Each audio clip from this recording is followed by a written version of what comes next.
is like Thelo tells Cleo, he like, I came from this star and I'm here to like heal the world with trance music, right? And I said to Annie, because it's German and because this show has been so like I've met that person before. I'm sure of it. 100%. But Yeah. I just said, I'm like, I hope that at some point an actual spaceship shows up, because that's this show. This show in a nutshell is like, well, we threw it out there, we might as well tie it off. Well, Like, because you the just whole hope- premise is farcical, right? Right, exactly. Like, well, because the Eastern Bloc in itself was a farce. It was a farcical, like the East German. And they knew it. That's the hilarity Yes, of it, right? It's like I think We're just playing this game. Solzhenitsyn said, or Orwell, they're lying. They know they're lying, and we know that they're lying, but we all go along with the lie. Reminded me of Jojo Rabbit, right? Yeah, same thing. Right, exactly. It's like, what? You can't have an imaginary friend that's Hitler. That's not going to work. And it works perfectly. It works perfectly. perfectly. Yeah. Yeah. When Taika's in his lane, he's great. Yeah. Because there's a film I have to watch yet. It's that he did the hunting of the Sam Neill's in it, and that little kid from Yeah, I Deadpool know. 2. I have it. I have it queued up, and I haven't watched it yet. It's the one with the wildebeest or whatever. Yeah, that's right. The Hunt for the something There's a bunch of wildebeest. well, and it's kids, so it's like Right. the Goonies or whatever. Yeah, but every time I go across it and that scene comes up where they're at his birthday party and his mom is singing that song, I can't not sing along with the song. And Annie just starts laughing from the other room because she knows. She's like, But I why don't think you that- just watch it? I think the connection with JoJo and it's this. It has the same kind of appeal because yes, it's farcical, but they're still real people, and Yes. and there's an emotional connection, Yeah. and they're not like what do you want to say, monopolarity. I mean, yeah, she's an assassin, but she's also like a person, Right. and Which she comes out more grieves. and more as you go. Again, once she teams up with the cop. which I haven't happened yet. Right. It's coming. Once that happens, then things, as funny as it sounds, that's when things really go off the rails. as well then, they should. then it does turn into like this great race, kind of like we've got to Yeah. get the suitcase Right. and everything that happens as a Yeah, consequence. because 4 episodes in, you've almost forgotten the suitcase. They Yeah, drop 100%. hints throughout. Yep. Every once in a while, you see one. And then but- the last the last 4 episodes, it just overdrive. It goes from like that kind of Cold War, I'm on a revenge quest, Kill Bill type of deal. All of a sudden, Yeah, then it right. turns into an adventure, like a globe trotting. We got to get this suitcase. That's great. Yeah, no, that's why I like German. Like that's why I love Dark, because every time you think you know where this is going, they're like, no, that's not. Yeah, and I don't know if it's German or not. I mean, we tried to start, but I don't think Anne's going to get into it, so I might have to watch it on my own. That way too, though. Well, that's what I was going to say. We started to watch, never got around to seeing Squid Game. We canceled Yeah. Netflix back in the day. And I was like, Right. and she's like, didn't get the first episode. We only watched 1 episode. And I'm like, this You is. can't get it from. No, you have to get into it. They're building a world, Right, exactly. Yeah. But I mean, it's like, okay, it's 100 games. Fine. but better. Right. Right, because Hunger there's- Games, I mean, the first book was like, wow, okay, that's great. And then it's like, wait a minute, we're just going to do the same thing again? Right. And just ramp it up? Oh, we're just going Right. to do the same thing again? It's like the J.J. Abrams move, right? Right. It's like, we just need a bigger, worse Death Star this time. I'm like, what? Yeah. We've already done that Exactly. twice. Like, what? Yeah. Whereas with foreign film and foreign TV shows, they take their time to build a world and actually Yeah. explain to you, this is their motivation. This is why it matters. Versus in America, they're like, characters and- yeah. she's the good person because she just sacrificed for her little sister. Done. You're like, really? That's it? That's all I've got to go on? Yeah, she's the good guy. And they're the bad guy. And then that's like the only driving factor for her. Right. For the rest Yeah, of the like series, it's the only driving factor. Yeah. We watched I don't think you watched it yet, right? The one that's like everything about everything. I forget the title of it. It's kind of a weird title. Everything, everywhere. Yeah, right. No, It's I kind of like watched Multiverse of Madness, except Better. I guess it's good. Yeah. But it's the same problem with it. Is it just gets more and more kind of awkward and weird. Mm-hmm. But the awkward and weird is a metaphor for the relationships in the movie. Right. Yeah, and you're watching, and they expand, and they grow, and you actually have some compassion for the people at the end. And you're like, and that was the point. It's not all the stupid things like Yeah. the whole universe being sucked into a donut. I mean, okay, I think that's fine. why people hated the Northman so much, other than it being Oh yeah, yeah, it's just another good a example. screen. A People screaming hated the Northman? advertisement. Yeah, it got terrible reviews. Dude, have you seen a more masculine movie in the last like decade? Right, but we talked about it on the show. I mean, it's Yeah. just like you're in a world that's like believes its own myth. So why wouldn't the characters believe the myth and see things? Like, but that's a lot of reviews that I've read that are critical say, well, I couldn't, like, the film never tells you if what he's thinking is real or imaginary. They're really fighting on a volcano at the end. Right. Yeah. And it's like, that's kind of the point. Like you said, they actually embrace their own myths as being real. So therefore, the membrane between fantasy and reality, or physics and metaphysics, is so blurred. But for people of that time, and even people to this day in certain parts of the world, that still exists. But again, for a Western audience, to have to sit through 3, 4, 7 episodes of world building is like, just get to the point. I was digging into the distinction between the British and Scottish crowns this morning for obvious reasons, since all the news reports yesterday, early reports, like the Twitter feeds and whatnot, were like, oh, she died at the estate in Balmoral. And it's like, no, she didn't. She died in Scotland. Yeah. Well, so it's a totally... Anyways, we're not recording this, but you have to differentiate between who died where. Well, okay. Whoever is representing the Queen today, right, died in Scotland, right? And I'd forgotten that Windsor is a Scottish crown, right? So yeah, it's just you go back but it's the same kind of, like, they've like destroyed the myth, and how much of this stuff was real and what actually happens, behind the scenes with the crown? Who even knows? That's not the point. It's like that mythology is like actually constitutive of the whole entity of the monarchies. Right. And in these royal families. And what's real and what's true. And, yes, Epstein visited Balmoral. That's with Maxwell. Well, at least once we have a picture of, right? At least once. But that again, is the Queen's cabin. I watched a documentary on Netflix about the Highlander Games.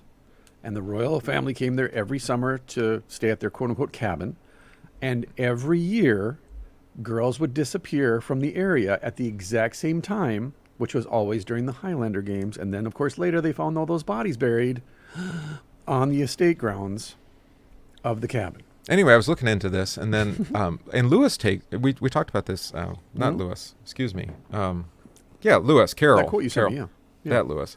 Yeah. No, I sent you a different not C.S. Lewis. but Lewis Carroll. Well, C.S. Lewis had that quote is like... He's just British, dude. He didn't know he's just British. Right. Everybody has their blind spots. That's right. It's the 50s. He didn't know what they were doing. Yeah. Well, and that was the point, I think, with Elizabeth during the lifetime of Elizabeth II, right? Now we're to the point where they just can't keep it secret. They can't, and she's had to just deal with the reality of like all the scandal in the Church of England, of course, all the scandal in the Crown, and then teenagers lowering themselves out of windows at Buckingham Palace on a... Well, and just the like, I mean, do you want to celebrate the leader that oversaw basically the entire destruction of like what it means to be a British person? Right. The moral, the religious, the ethical stuff, even the empire in general, the pound sterling, the whole deal, right? Right. So two things. Like, what's left? One, going back to what you said about mystery, because we covered this with Mystery, Miracle, and Authority, talking with Ivan Karamazov. So if you remember, like in 300, the whole point was like, if I can make him bleed and show people he's not a god, he will lose his power. Xerxes the second. And so he gets him, he cuts him. And as they see him bleed, they go, well, he's a man. He's not a god. And to that point, then, there's this great movie. He's still got great bling, though. Yes. So in 1975, Michael Caine and Sean Connery made this movie called The Man Who Would Be King, which I saw as a child, which deeply affected me.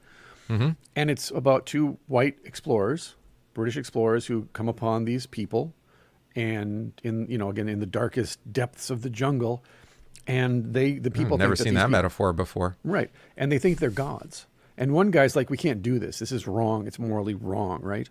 And the other guy's like, no, we're totally doing this. This is the most amazing thing that's ever happened to me. I'm being worshipped as a god, and everything that goes with it. And it's this push. It's kind of like The Mission with De Niro or Apocalypto. One too. And then I won't ruin the ending for anybody, but it's the same premise of as long as there is mystery, as long as there's mystery, there's power. And when the mystery is shattered and your gods bleed, people get, upset, and rightfully so. But once the mystery, it's like American politics. Once the mystery is shattered, that's it. That's why they call the assassination of Kennedy the end of Camelot. I would agree with you, except, I was looking back at previous Charles II, but before him, Charles I was convicted of treason. Yeah. And they dissolved the monarchy. Sure. For 14 years.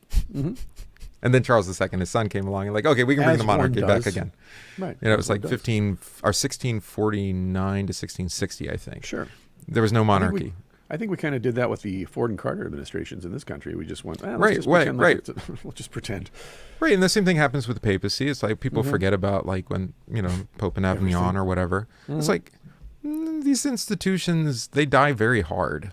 Yes. It's like, oh yeah, we're going to disband the monarchy. Well, it's like that's why disbanding. we're suffering now, because the institution is in its death throes and it's thrashing around, and we're all being caught. Oh, and it'll find a way to revive itself. It's like I put it. Well, do you know about that wasp that eats into other insects and then rides them around like zombie cars?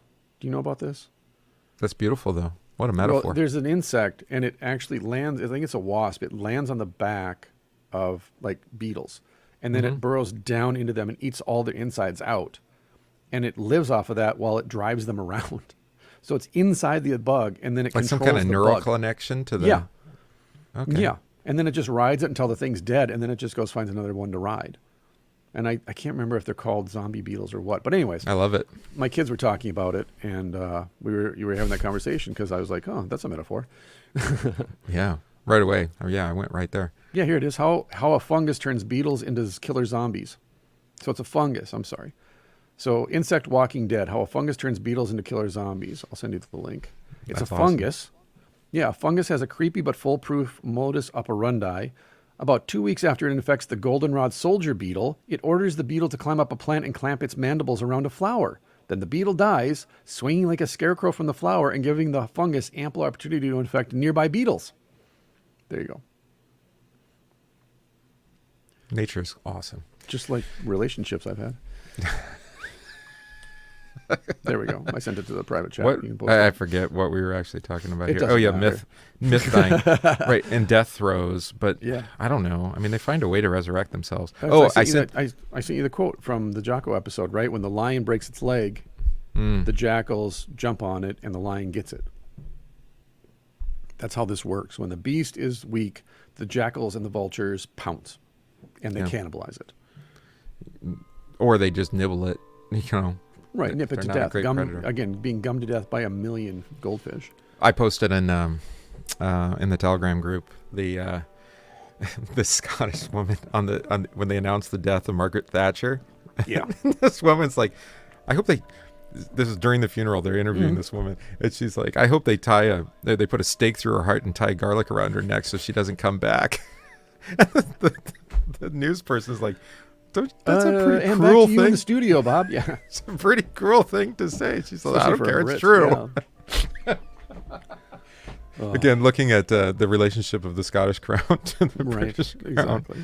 And I know the United Kingdom, it has they're both on both sides. But the lion and the unicorn, Lewis Carroll. Right. Go look All right, it up. let's hit it. Let's hit record. right. Did you send me the link? You got to send Yeah, I me the sent link it to you the again. other day. You want me to resend it? Well, I don't want to have to go look for I it. sent it to you last night. It was just last night, dude. Here it is. Yeah, but you texted me since then. I have to Not scroll much. and stuff. Like, how far I have to It's scroll? coming. It's coming. It's still not. Okay, Here it Mere comes. Christianity. I got it. Boom, From the there it is. NTS library, book 2. All right. Book 2, Book 2, what Christians believe. There we go. So All right, let's see, I it's am loading dotting. up So here. let's hit this. I just love that our listeners actually can follow along with half our conversations. Paul's like, yeah, ants have a similar thing. It's like, ugh. You know what we're talking about? A group of us in a building together would just be unmanageable. San Diego in a couple weeks, maybe. Maybe. Maybe. All right. War chant. Yeah, if you're a volume up. podcast listener, please come and find us at Here We Still Stand in San Diego and occupy all of our time. Is that on I'm Thursday? being- I think it's on Thursday, right? We fly in on Wednesday, and then I think, it kicks off on Yeah, Thursday afternoon or Thursday morning. I think we're around lunchtime. Yeah. Okay.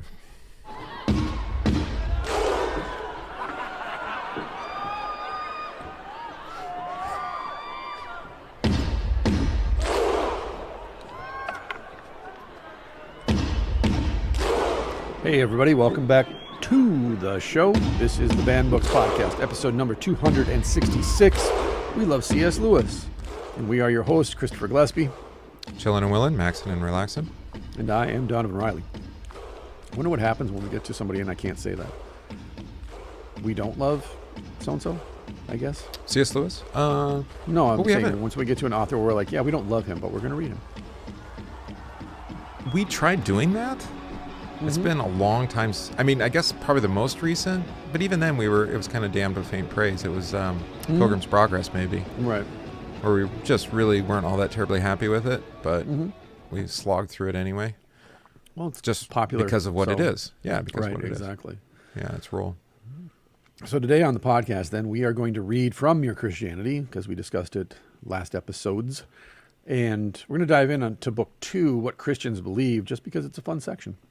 And it, in my opinion anyways, I think this really shows Lewis as an apologist, as someone who's trying to explain the faith to those who maybe have fallen out of the faith, walked away from the church, aren't familiar with the faith, struggling.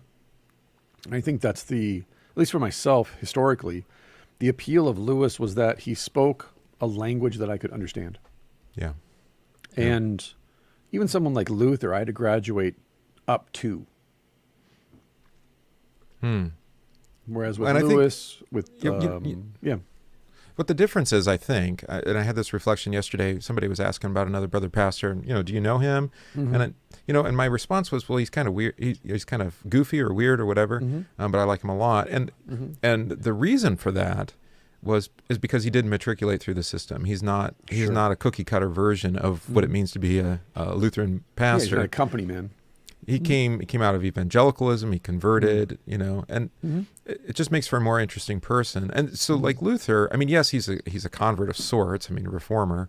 Sure. It's not exactly a convert, though. I mean, he was raised in the church from a young age. I mean, going into the monastic life and whatnot. Right. Whereas somebody like Lewis, I mean, he's an academic, but he's not a believer, and he comes into the faith, and so he has all of that. It doesn't make him uniquely qualified to speak, but it gives him a lot of perspectives that maybe you wouldn't have otherwise. Right. I think that's the knock against him, at least within our circles that we have heard, is, well, he doesn't talk like a theologian. It's like, yeah, that's his appeal. And what do you he's a mean layman too, right? Right, he's a layman. But what does that mean, he doesn't talk like a theologian? Because does that mean Obadiah doesn't talk like a theologian? Because I understand Obadiah. I understand Zephaniah when they preach. They don't preach like a dogmatician. When you read those minor prophets, you wonder, like, how did this become canonical sometimes? Right, exactly. like you don't have all your categories straight here. Well, that too, especially when you start reading it in Hebrew and you're like, oh, you used that word, did you? Oh, yeah, I it's see not how just that that. was translated out. It's like, But wait yeah, a minute, it is, you're like all over the map here. You're mixing metaphors. What's going on here? Right. You're not clear and articulate like Isaiah. Right. Like, oh, well, there you go. Yeah. So I think we in the guild, as with every guild, there's always the temptation to be hypercritical of those who are not a part of the guild and to not reflect into, well, we saw this in the last 2.5 years with, don't do internet research, don't believe anybody who gets their information from the internet, only believe the experts. Yeah, and Okay. you don't have the skills or even begin to have the kind of intellect required to read like a preprint on PubMed or something. Right, exactly. Yeah. It's like, well, they give you a summary at the beginning, for one thing. That's the hubris of the guild. It's also, you're trying to protect yourself. You're trying to protect your vocation. You're trying to protect the institution that actually supports you. Again, like you were saying before we hit record, that's the nature of a beast in its death throes. Yeah. Is it protects itself. Everybody is an enemy. Everybody. Even people within the institution then become like little tumors that have to be cut out. So you're not allowed to question. You're not allowed to say things differently. It has to be very dogmatic in the rigid and unyielding sense of it's yes or no. That's all. Those are your two options, yes or no. But I have a question. It's yes or no. And I think, at least in my experience, speaking for myself, that's what's driven me out of churches. It's what's turned me off to clergy or institutions, church institutions, is I have questions and I'm a curious person by nature. And the more I'm told not to question things, the more I want to know why. Yeah, Right? the questions you're not allowed to ask are the ones that you probably should be. The worst thing you could do is sit me at a table, bring out a platter with a cover on it and go, you're not allowed to take the cover off of this. Now let's have a conversation. It's like, you do realize I'm only thinking about what's underneath that. Every time, right? Right. It's like my coach's dad, every time I walk into the gym, especially when I'm teaching, he'll come up to me with his left hand closed and go, do you want what's in my left hand? And the little boy in me is like, yes. Ugh. But then I'm like, no, Bob, I don't eat sugar. And then sometimes he opens it and there's a $20 bill in his hand. Right? Oh, that's cruel. That's cruel. Yeah, he messes with me. And I'm like, well, okay, that's fine. I have a life. I have a job. I don't need $20, Bob. But there's always risk assessment involved, exactly. right? It's Monty Hall, the old, do you want what's behind door number 1 or do you want to choose what's under the box? And the guild can't stand being questioned when it becomes calcified, which is, again, usually when it's near its death. Whereas with Luther, as an example, and with C.S. Lewis, but with Luther in particular, when Luther goes through his so-called conversion and comes to Heidelberg in 1518, there's a moment, a pocket of time when he is questioning everything. But then after 1526, they start to kind of being forced into a corner by the Roman Catholics to say, and by the other reformers, what do you believe? What do you confess? And that's when it becomes an institution. It's not just a free-for-all. It's not just charismatic. It's not just everybody's doing, a reformation. What is necessary to be retained, right? Right. You can't throw everything you're Catholic out. now. Why do you have to prove you're Catholic to your enemies? Well, and in those days, it meant death if you couldn't give a good confession. It's politically expedient. Yes. I am allergic to fire, and therefore I should give a good confession. With Lewis, because he's a layperson, and it's also the Church of England. I was talking with Which is, at the time of Lewis, it's already pretty lame.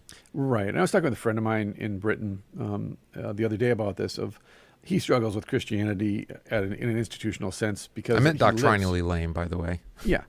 But he lives he lives in a shire. He's an actual hobbit. He lives in the shire. Shout out to Mark, my brother. That's awesome. But that's the difficulty is if you go to a church in England, what are you going to encounter? And you have that. Who even knows? Right, exactly. And you have the history of the Reformation and the back and forth between Protestants and Roman Catholics, and you have the Henry VIII and the Episcopal thing. It's a lot. And a lot of people who just want to receive. They just want to hear the gospel. They just want Jesus to say it's going to be okay. They can't get that. They don't want you might out in some, rural parish if that priest happens to have discovered the Bible again. Right. Which is why I wrote that article, Jesus Isn't Your Church, which go read that on 1517 if you want to. But it's just the point of Jesus can come into your building with his word, with his spirit, but Jesus creates the church. I thought if we just put the name out in front, and then that means it, right? It's all branding. It's all branding. It's like franchising. Well, no, it's an invocation, like a magic spell, right? We invoke his name, and then he shows up. Yeah. Poof. That's exactly how it works, which is why most people leave church, because they're like, this isn't real. This isn't magic. But as I heard we have lots of magic words. I don't know what you're talking about. Exactly. I was going to say, I listened to a former Christian, now atheist, talk about the reason that he left the Roman church is because the Mass is just a magic. You're just doing magic spells. That's all you're doing. It's funny you mentioned that, because I was looking at my big pile of books, and there was this little one. I'm like, I don't know what this is. It's old. Let me open it up. And it's a Roman missal. It's a little pocket one, Yeah. And I'm going through the stuff for this coming Sunday. They got the Sundays all goofed up in there too. It's pre-Vatican II, but it doesn't matter. And I'm looking, it's like all the stuff that they've got, the propers for the celebration of the Lord's Supper, or as they call it, the Mass, right? And you've got the secret, the thing that the priest whispers. And he's got a different one for each Sunday. And then it's got the pre-communion prayer and the post-communion prayer, and they're all these different. And some of them are like, they're not bad. It's not a bad prayer. It's just like, why are you whispering something in secret up at the altar? I'm a little confused here. What's that all about? And by the way, I like Cranmer's stuff, his prayer. Yeah, this is Roman Missal and stuff. And his metrical psalter, just so you, the old Book of Common Prayer is much more reasonable. Yeah. Yeah, well, you can hear Tyndale and others in that still. Well, you can hear Luther's Right for German Mass. Yeah. Right, because Tyndale lived with Luther for a while, and then, So that being said... Who else? Oh, Barnes brought it back too. Yeah. Right. And so I think that's the appeal. And I think we talked about with Flannery is I like going back and reading stuff that I haven't read in a long time. I haven't read Mere Christianity since I was 25. And I'm 51, so it's been literally 25 years since I've actually sat down and just read this. I've read pieces from time to time to kind of. I think it's great for what we're doing here. I mean, we didn't plan that there would be this whole hey, England's in the news thing today. Yeah, there you go. But that works out pretty well. But also because, like we talked about, I think at the end of the last episode, if you made it 2.5 hours in, if you didn't, you're probably blessed. But whatever. Right. If you did make it, the radio. It's radio addresses, so they're episodic. The book is episodic, so you can just kind of pick it up, read a little bit, and then pick it up another time. And you're not. It's not like you're going to have this like 200-page like line of argumentation where you can't jump in midstream. Which is a good point that you bring up. It's an important point actually. Is that he's talking to people all over the British Isles, not just in England, it was BBC, Scotland, Ireland, possibly even on the continent. And you and I'm no longer allowed to write for the local newspaper, but I used to be. I still do. Of that. I know, good for you. I wrote something that they've considered to be really, really controversial, and it wasn't. I can't remember what it is now, but I never got asked to do that again.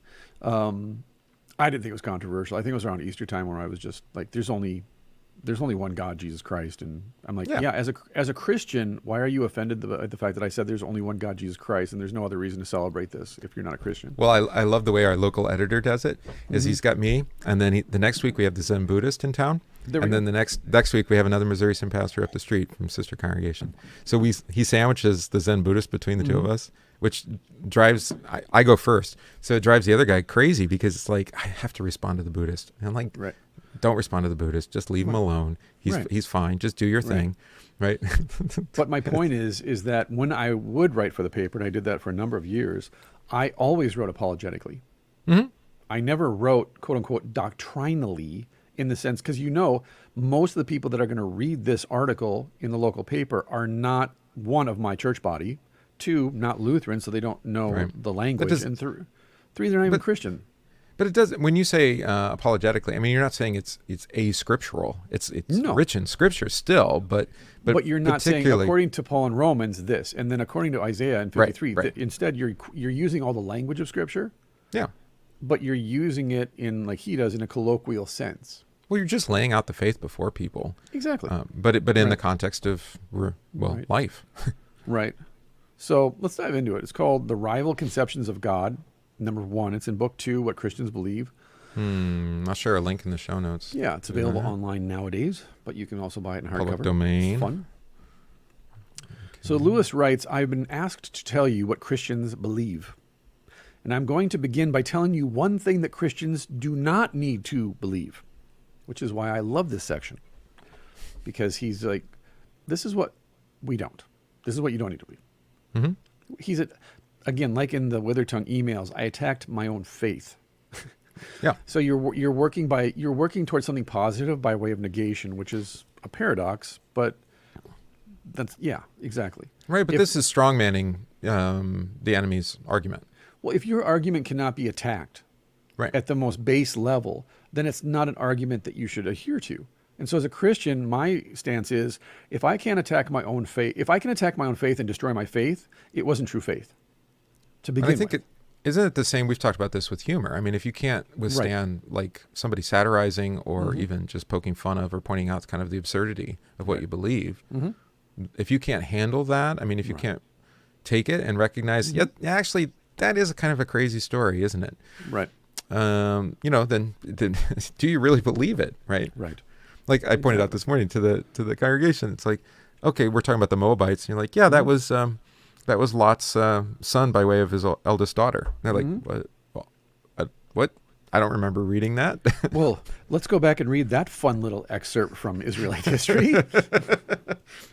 Not only with his eldest daughter, we also had a son by his other daughter too. Okay, kids, this is A, why you don't drink to excess, and B, live in a cave with your children, and don't let them interact with other people. So with that much alcohol, you'd have ED, but oh well. Well. Yeah. I'm going to begin by telling you one thing that Christians do not need to believe.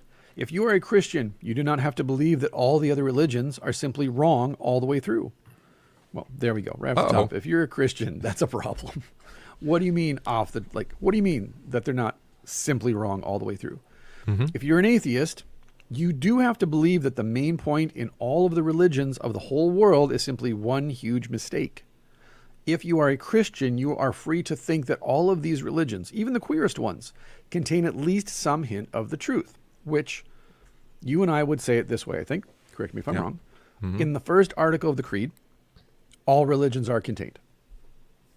First article stuff, law, natural law, moral law, creation stuff. There's a God, there's a heaven, order, right? God created everything. Well, every religion that's monotheistic believes that. Even even polytheistic religions. polytheistic. Yeah, right. Yeah. Yeah. Like there's a baseline for every religion. There's a god or gods. Again, first chapter of my book. It's like there's gods or goddesses. Well, because it's the thing that reason and sense can't answer. Correct. So that's why religion steps in there, right? Which is the Romans origin chapter of 1. things. Right. Yeah. Yeah. Right. So by saying that, well, Christianity has nothing in common with other religions, well, that's not true, because we Flood all myths. have. Right. Exactly. So, that being said, then, when I was an atheist, I had to try to persuade myself that most of the human race have always been wrong about the question that mattered to them most. When I became a Christian, I was able to take a more liberal view. But of course, being a Christian does mean thinking that where Christianity differs from other religions, Christianity is right and they are wrong. So when you get to the second article of the Creed about Jesus, Right. all other religions are wrong. Correct. Period. First article, God. God the Father. Hey, even the Norse believed in the All-Father. Yeah. This is why Lewis gets in trouble with the last battle, you know, and Yes. Tash Yep. and Tashland, and like, oh, well, he's being what you want to call it, universalist? Universalist. No, Unitarian or something like that. Whatever. There's only one. Yeah, all gods are the same, just different names. Right, Kind of deal. but your corrective's helpful, but not, Yeah. you know, he's referring to, you know, as far as order, creation, this sort of thing, but not in Right. terms of salvation, because there's no No. salvation in Tash. Right? No, of course. Yeah, exactly. There's only salvation in Aslan. Right. Well, going back to what we were talking about, if you want to, you go watch the live stream for this one on YouTube. The mystery of earthly gods is what allows them to have authority and power over other people. And once that mystery is stripped away from them and you go, well, it's just a person, they lose all their power and authority. You're referring to the pre-show banter that's Yes, on the pre-show video banter. only. Yes. Backstage stuff. But when you worship God or gods or whatever, it's the mystery of those gods. That's why they come in disguise. Right? They come as a shower of gold. They come as a bull. They come as a swan. They come in different forms. Or because there's spacesuits. Or spacesuits, because there's mystery there. Whereas God just comes in human flesh. And you're like, yes, he's hiding himself because we can't look upon him and live. But he still comes essentially naked, actually physically actually naked into the world and says, which is what makes people say about Christianity, well, how could you possibly believe that this man is God? And it's like, well, how can you believe that all of these other people that you claim are gods are real gods when they never actually did anything to prove that they were God? And ultimately, our litmus test is in the second article, which is he rose from the dead on the third day. Correct. Yeah. So you can believe in gods that are earthly or metaphysical. They're spirit beings. They live in a pocket dimension. They're in the Orion system, whatever. But in the end, they still have to prove their validity as gods by saying, I'm going to die now. Take my pulse. I'll be physically dead. I'll be brain dead. And I'll come back in 3 days. I'll be raised from the dead in 3 days. Although I can't think of an example where God takes on human flesh and doesn't, you know, it's usually the other way around. It's human flesh taking on divinity. Exactly. And I can't remember, what's the ancient heresy on that one? Some kind of assumption thing, right? Well, Where there's God assumes- adoptionism, where we're kind of, but yeah, the assumption of like we're assumed into the Godhead and become divine ourselves. The Corinthians suffered Transcendence. from this. Yeah. The Corinthians thought they were already in the resurrection, which is why they thought they could get drunk and have orgies. Because they're like, well, we're in our spirit bodies now, and we're in the resurrection. And Paul's like, Isn't that something? Yeah. really? Are you that do you live in Hollywood? Are you that disconnected from reality? Well, I mean, in all fairness, that is the kind of the cult of Artemis or whatever, you know. Yes, it is. Yes, up it the is. street. So Yeah, it is a bacchanal after all. So, but yeah, so the point is then that, once you get to the confession of Christ, which was what makes a Christian, all the other religions have to shut up.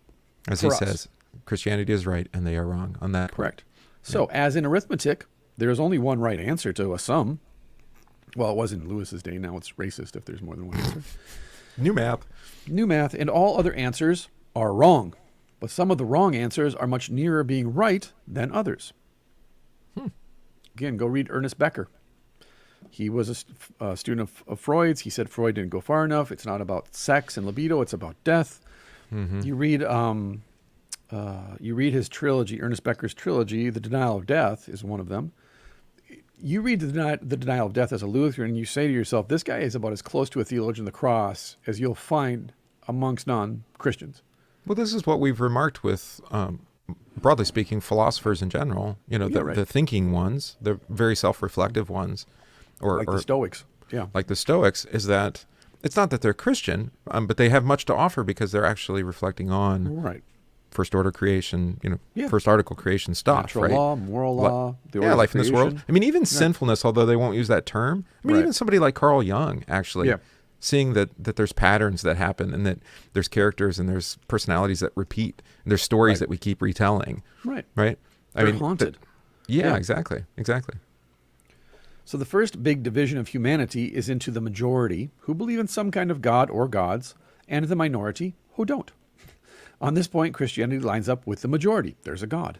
Lines up with ancient Greeks and Romans, modern savages, Stoics, Platonists, Hindus, Mohammedans, etc., against the modern Western European materialist. Right? We talked about this. I talk about this on Warrior Priest constantly. When the Enlightenment started to pick away at metaphysics, and then in the 20th century, they just all-out war on metaphysics, we can't even, not only can we not talk about love or justice or charity or justice as metaphysical principles. Right, because But- without the metaphysics, those things don't even exist. Exactly.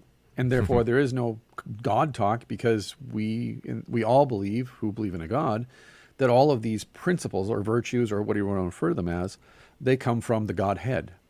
Like they are the fabric that holds the universe together, and the one who wove the fabric is God.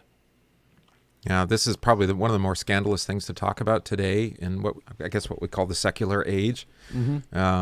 I mean, secularism has been around forever. I mean, Yeah. of some sort of or another.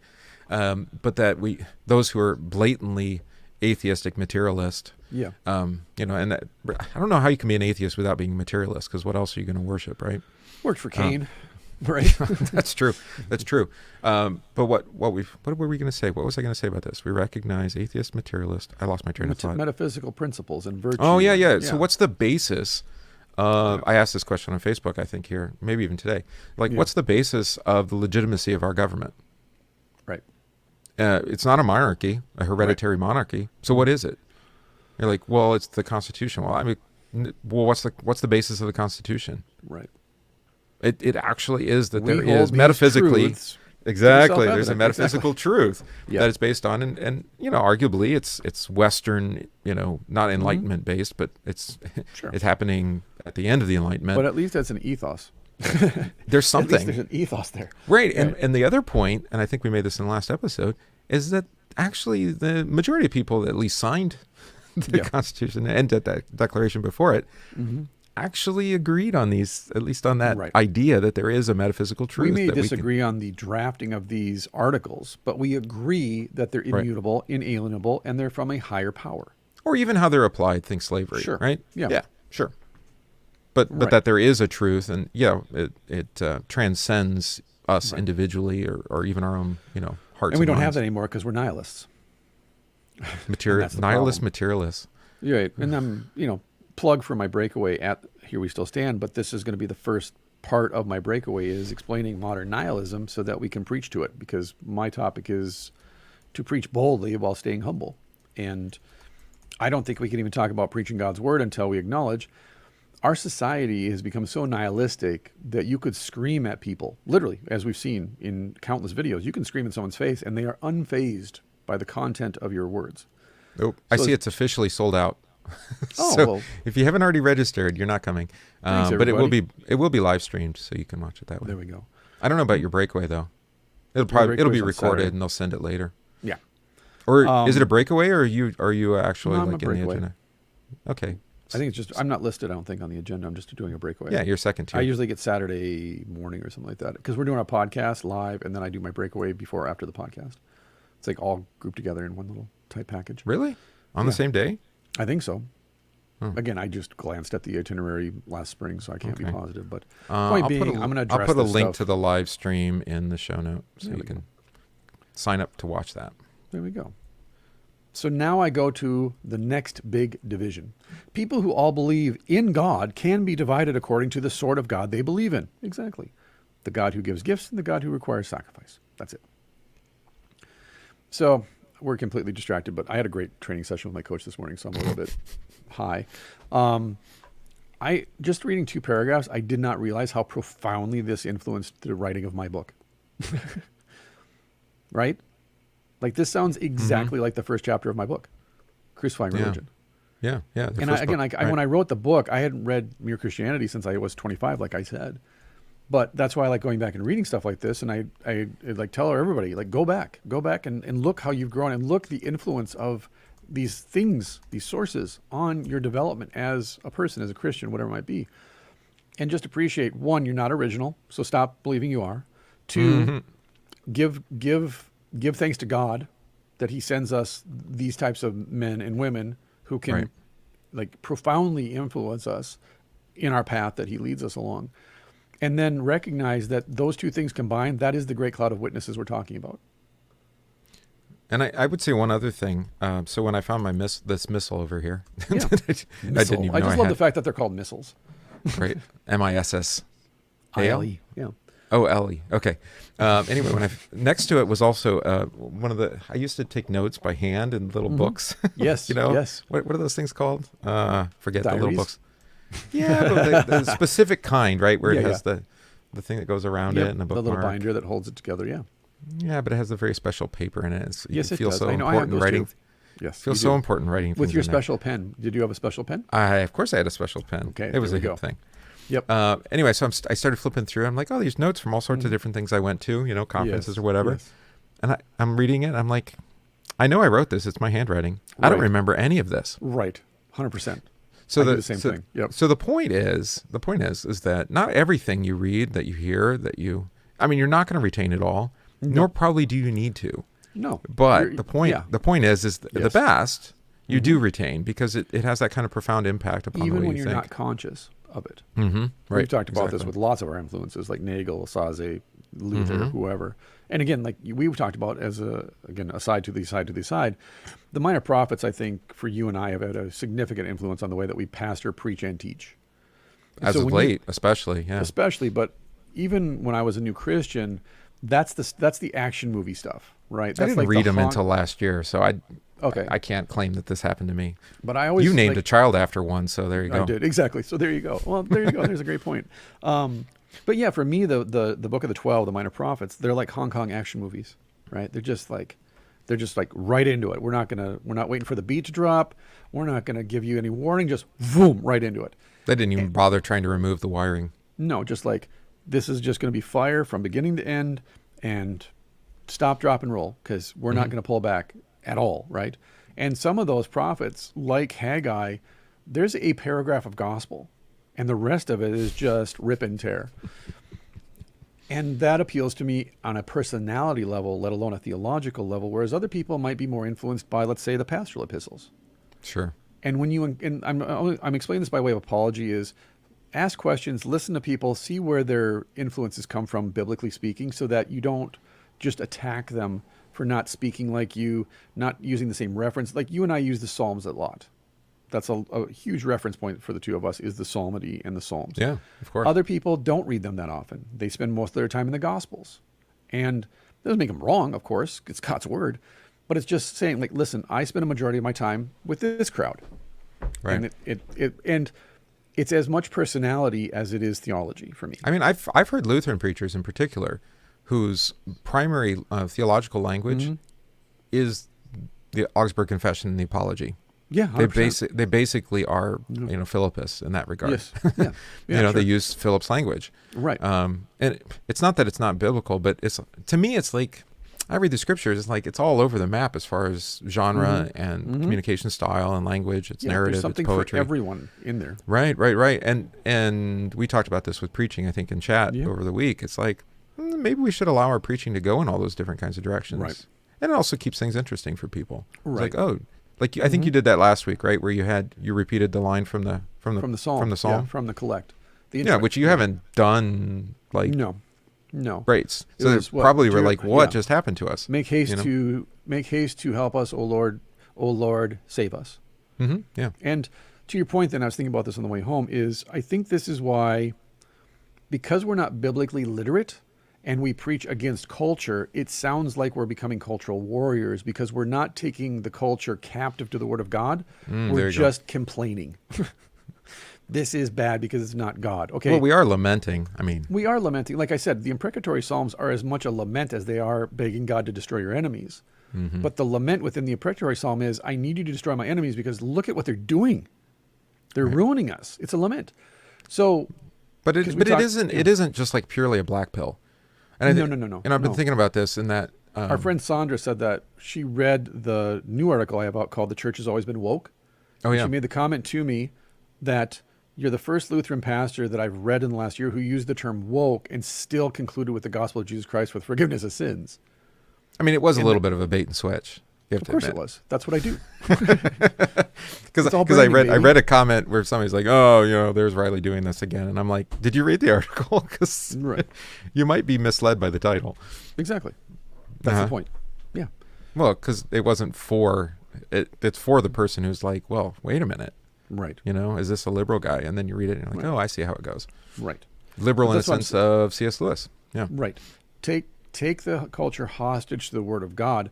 Don't use the Word of God to hammer culture and say, look at how bad culture is and look at how ungodly. Yeah, we know that. We're Christians. We're God-fearing believers. Well, as if that's anything new or it's anything that hasn't been true since Cain and Abel, right? Well, it's super low-hanging fruit, too, because you're playing to your audience in that sense. Rather than preaching God's Word to a group of baptized sinners, you're just playing to your audience, politically speaking. Yeah, I mean, I guess you can play that comparison game a little bit, but it is kind of. But my point was, as far as the black pill thing, I mean, it becomes a thief of joy, where you're just to borrow Lewis, I suppose, There we go. Where you just end up, I guess, in despair and hopelessness. Well, you end up in a kind of self-righteous despair because you're like, we're right and they're wrong. We're better than them and they're bad, and everything's hopeless. Right. So like when the psalmist laments, some of those are pretty intense to the point where there's almost no turn, but there's always a turn to God. There's always repentance involved. Right. And personal repentance, not just on behalf of themselves, but also sometimes of the nation and others. Right. And without that, it's like, well, okay, there's no optimism, because the optimism actually comes from faith in God to deliver. Exactly. Right. Yeah. That's why Luther says, I think in the Schmalkald articles and other places he said this too, but is that if you think that I'm paraphrasing, but if you think the world's bad, imagine what the world would be like if God did not hold back evil. I use that all the time. Yeah, right. It's like why is this happening to me? Well, didn't you expect worse, actually? Right. Exactly. Yeah. So there are two very different ideas on this subject of believing in God according to the sort of God they believe in. One of them is the idea that he is beyond good and evil. God is beyond good and evil, to quote Nietzsche. We humans call one thing good and another thing bad. But according to some people, that is merely our human point of view. Or in the present tense, we call that a cultural construct.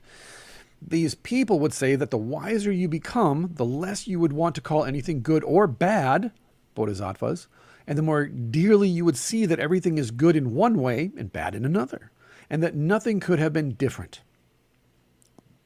That's the Stoics too, by the way. Consequently, these people think that long before you got anywhere near the divine point of view, the distinction would have disappeared altogether. You know how you know this is not academic writing? Yeah. It's these people and those people and this thing and that exactly. thing. And he's like, I'm not going to cite it. You don't have to know who these are. It's just Either ideas. you know and you get it, or you don't, and it's not important. Well, he's not trying to destroy them necessarily. Well, that too. He's actually criticizing the argument, the point. Well, since you brought it up, what do you think about that in relation to apologetics then? Right? Apologetics as a weapon versus apologetics as, let's say, a tool. Yeah. I'm not interested in attack them. Right. I'm not going to try to destroy the Buddhist up the street. But I do want to actually respond to his argument. Right. Right. And I don't even have to name him. I was like, well, there's some people that said, I read this in the paper. You could do it that way, and it's kind of soft then. It's like we don't have to hammer that, but maybe you read the article in the paper, and so then you can talk about it without actually destroying the person. You destroy the idea. Or even just respond to the idea, or even point out what's actually interesting about it. And if someone can't tell the difference between what you've said and what the Buddhist said, then maybe you need to go back to the workbench and refine your point. Or maybe that actually, as Lewis said, is something that you have in common. Or maybe you have something in common. Exactly. Yeah. So we call a cancer bad, they would say, because it kills a man. But you might just as well call a successful surgeon bad because he kills a cancer. It all depends on the point of view. That's very subjective. The other and opposite idea is that God is quite definitely good or righteous, a God who takes sides, who loves love and hates hatred, who wants us to behave in one way and not in another. So the first of these views, the one that thinks God beyond good and evil, is called Pantheism. It was held by the great Prussian philosopher Hegel, and as far as I can understand them, by the Hindus. Okay, that's kind of a backhanded Boom! compliment. The other view is held by Jews, Mohammedans, and Christians. He's working his way up the pyramid. He is. And with this big difference between pantheism and the Christian idea of God, there usually goes another. Pantheists usually believe that God, so to speak, animates the universe as you animate your body, that the universe almost is God, so that if it did not exist, he would not exist either, and anything you find in the universe is a part of God. I remember reading this now in the coffee shop. Mm-hmm. Because as an atheist struggling with whether I believed in God or not, him breaking this down like this for me was like, oh yeah, okay, that's why I don't agree with these people, because I'm not a pantheist and I don't know what pantheism is. Now I do, and I disagree with pantheism because this is nonsense. I've seen it go the other direction, where the atheist goes all in on pantheism. Sure, absolutely. So it flips the other direction. It's like, and these are like really, I don't want to call them opposite extremes, but I mean, there almost are. If there's if there is a linear path, I don't think there is. Sure. It's kind of a constellation of ideas, but sure. Yeah. They're at other end, they're like polarities. Right. God and he's everywhere versus God and there is no God and there's nothing. But since this is banned books, I can also understand why theologians would push back against Lewis saying, get to the point, attack, get to the point, cut them off, declare Christ. I mean, like I said before, he's steel manning them. He's giving them lots of opportunity to talk. And he's actually just quoting them. And this is good rhetoric, by the way, too. Right? 100%. It's to repeat what they're saying about them. And see if you, and so that they can attack him too. It's like, well, no, you're not representing our position correctly. Okay, well, then help me out. Right. Because I want to understand who you are and what you say. Exactly. So with this big difference between pantheism and the Christian idea of God, there usually goes another. Pantheists usually believe that God animates the universe as you animate your body. The universe, almost God, but the Christians are different. They think God invented and made the universe like a man making a picture or composing a tune. A painter is not a picture, and he does not die if his picture is destroyed. You may say he's put a lot of himself into it, but you only mean that all of its beauty and interest has come out of his head. His skill is not in the picture in the same way that it is in his head or even in his hands. Except that you see how this difference between pantheists and Christians hang together with the other one. If you do not take the distinction between good and bad very seriously, then it is easy to say that anything you find in this world is a part of God. But of course, if you think something's really bad and God is really good, then you cannot talk like that. You must believe that God is separate from the world and that some of the things we see in it are contrary to his will. Confronted with a cancer or a slum, the pantheist can say, if you could only see it from the divine point of view, you would realize this also is God. And the Christian implies, don't talk damned nonsense. Footnote, one listener complained of the word damned as frivolous swearing. But I mean exactly what I say. Nonsense that is damned is under God's curse, and will, apart from God's grace, lead those who believe it to eternal death. This is, I wondered if this is where I picked this up. Because I try to use it, in its appropriate use, right? Correct. Condemned by God. I do it all the time. Yep, that's right. Yep. Yeah, and it's like, well, you're not allowed to curse. Well, I'm yes, you actually standing are. here in the place of God. I'm His preacher, and there are things that are damnable by His word, and I can call them that. Yes. I have a hard and fast rule. It's unbreakable for me. I only say the word God damned from the pulpit when it's in reference to the devil and the evil that he causes. Yeah. World and flesh, even, I suppose. It's all, it's of a piece, though. It's to say, this is satanic and therefore it is God damned. Mm-hmm. Right? Yeah. This isn't an epithet. I'm not saying, well, God damn that person. No, I'm saying, as a curse, I'm calling down God's wrath upon you. Well, this is what's important about somebody like Lewis. Yeah. Is that he, even more so Tolkien, but Lewis too, is a man of words. Right, and words matter, and that's what he's saying here. Is like, no, this word isn't empty of meaning, and it's just a, like you said, a vacuous curse or something. Right. It actually means something, and I'm going to use it the way it's that it means. It's like, it's not. He's not a postmodernist. Then I guess so. Is another way to say it. On the live stream, Paul says, doesn't Scripture use the same term when they say anathema? Yes, in fact, if you go back, what you would do in some cultures is you will put your hand before their eyes and curse, and then wipe your hand away and literally saying, I no longer acknowledge you exist. Like you are under a curse. You are gone from me. You're not my wife. You're not my husband. You're not my child. You're nothing. You cease to exist to me. I'm wiping you away with a curse. We don't do that with people, though. We don't even do that with excommunication, because we even say, as we excommunicate them, we'll hear for you right. when you come back, like the prodigal. The power of that, for me anyways, the power of that is I'm not going to strike you, but it looks like I'm about to strike you. And I'm just wiping you away from me, and I'm turning my back to you and kicking the dirt off my shoes. Like you're a curse to me. I suppose there is a place for that. And in a tribal society, that is death to you, because you cease to be a part of the tribe. Whereas in a hyper-individualistic society, a Western materialist society, right? Who cares? I'll just go find a different social group online to hang out with. Well, I mentioned the prodigal, and that story is so profound in a number of ways, and it's like it's woven into our own understanding of ourselves, I suppose, right, in the Western world. But that son dies, the younger son dies. Yeah, I mean he's in a pig pen, and he's effectively dead. It's a death and resurrection story. So the idea that you can't like set somebody apart and say, hey, you've decided you wanted to die, so we're just going to declare it prematurely here for you, just so you understand what's going on, right? Yeah, everybody in that trial was dead, actually, when you reflect on it. The father's dead because they asked him to drop killed him. Dead. Yeah, the son killed him. That's right. The oldest son is dead because he's living as if he doesn't own everything and isn't free. Right.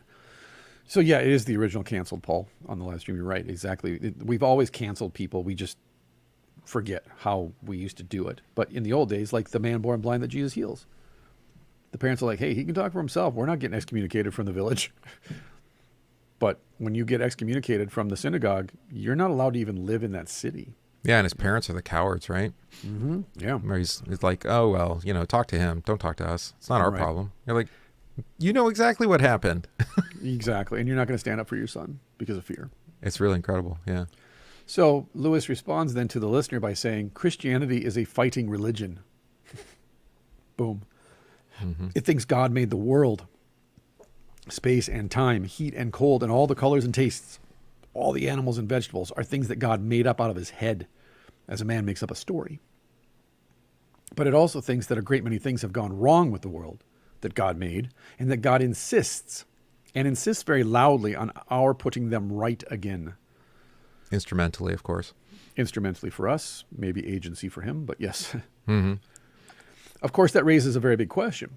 If a good God made the world, why has it gone wrong? And for many years, I simply refused to listen to the Christian answers to this question because I kept on feeling, quote, whatever you say and however clever your arguments are, isn't it much simpler and easier to say that the world was not made by an intelligent power?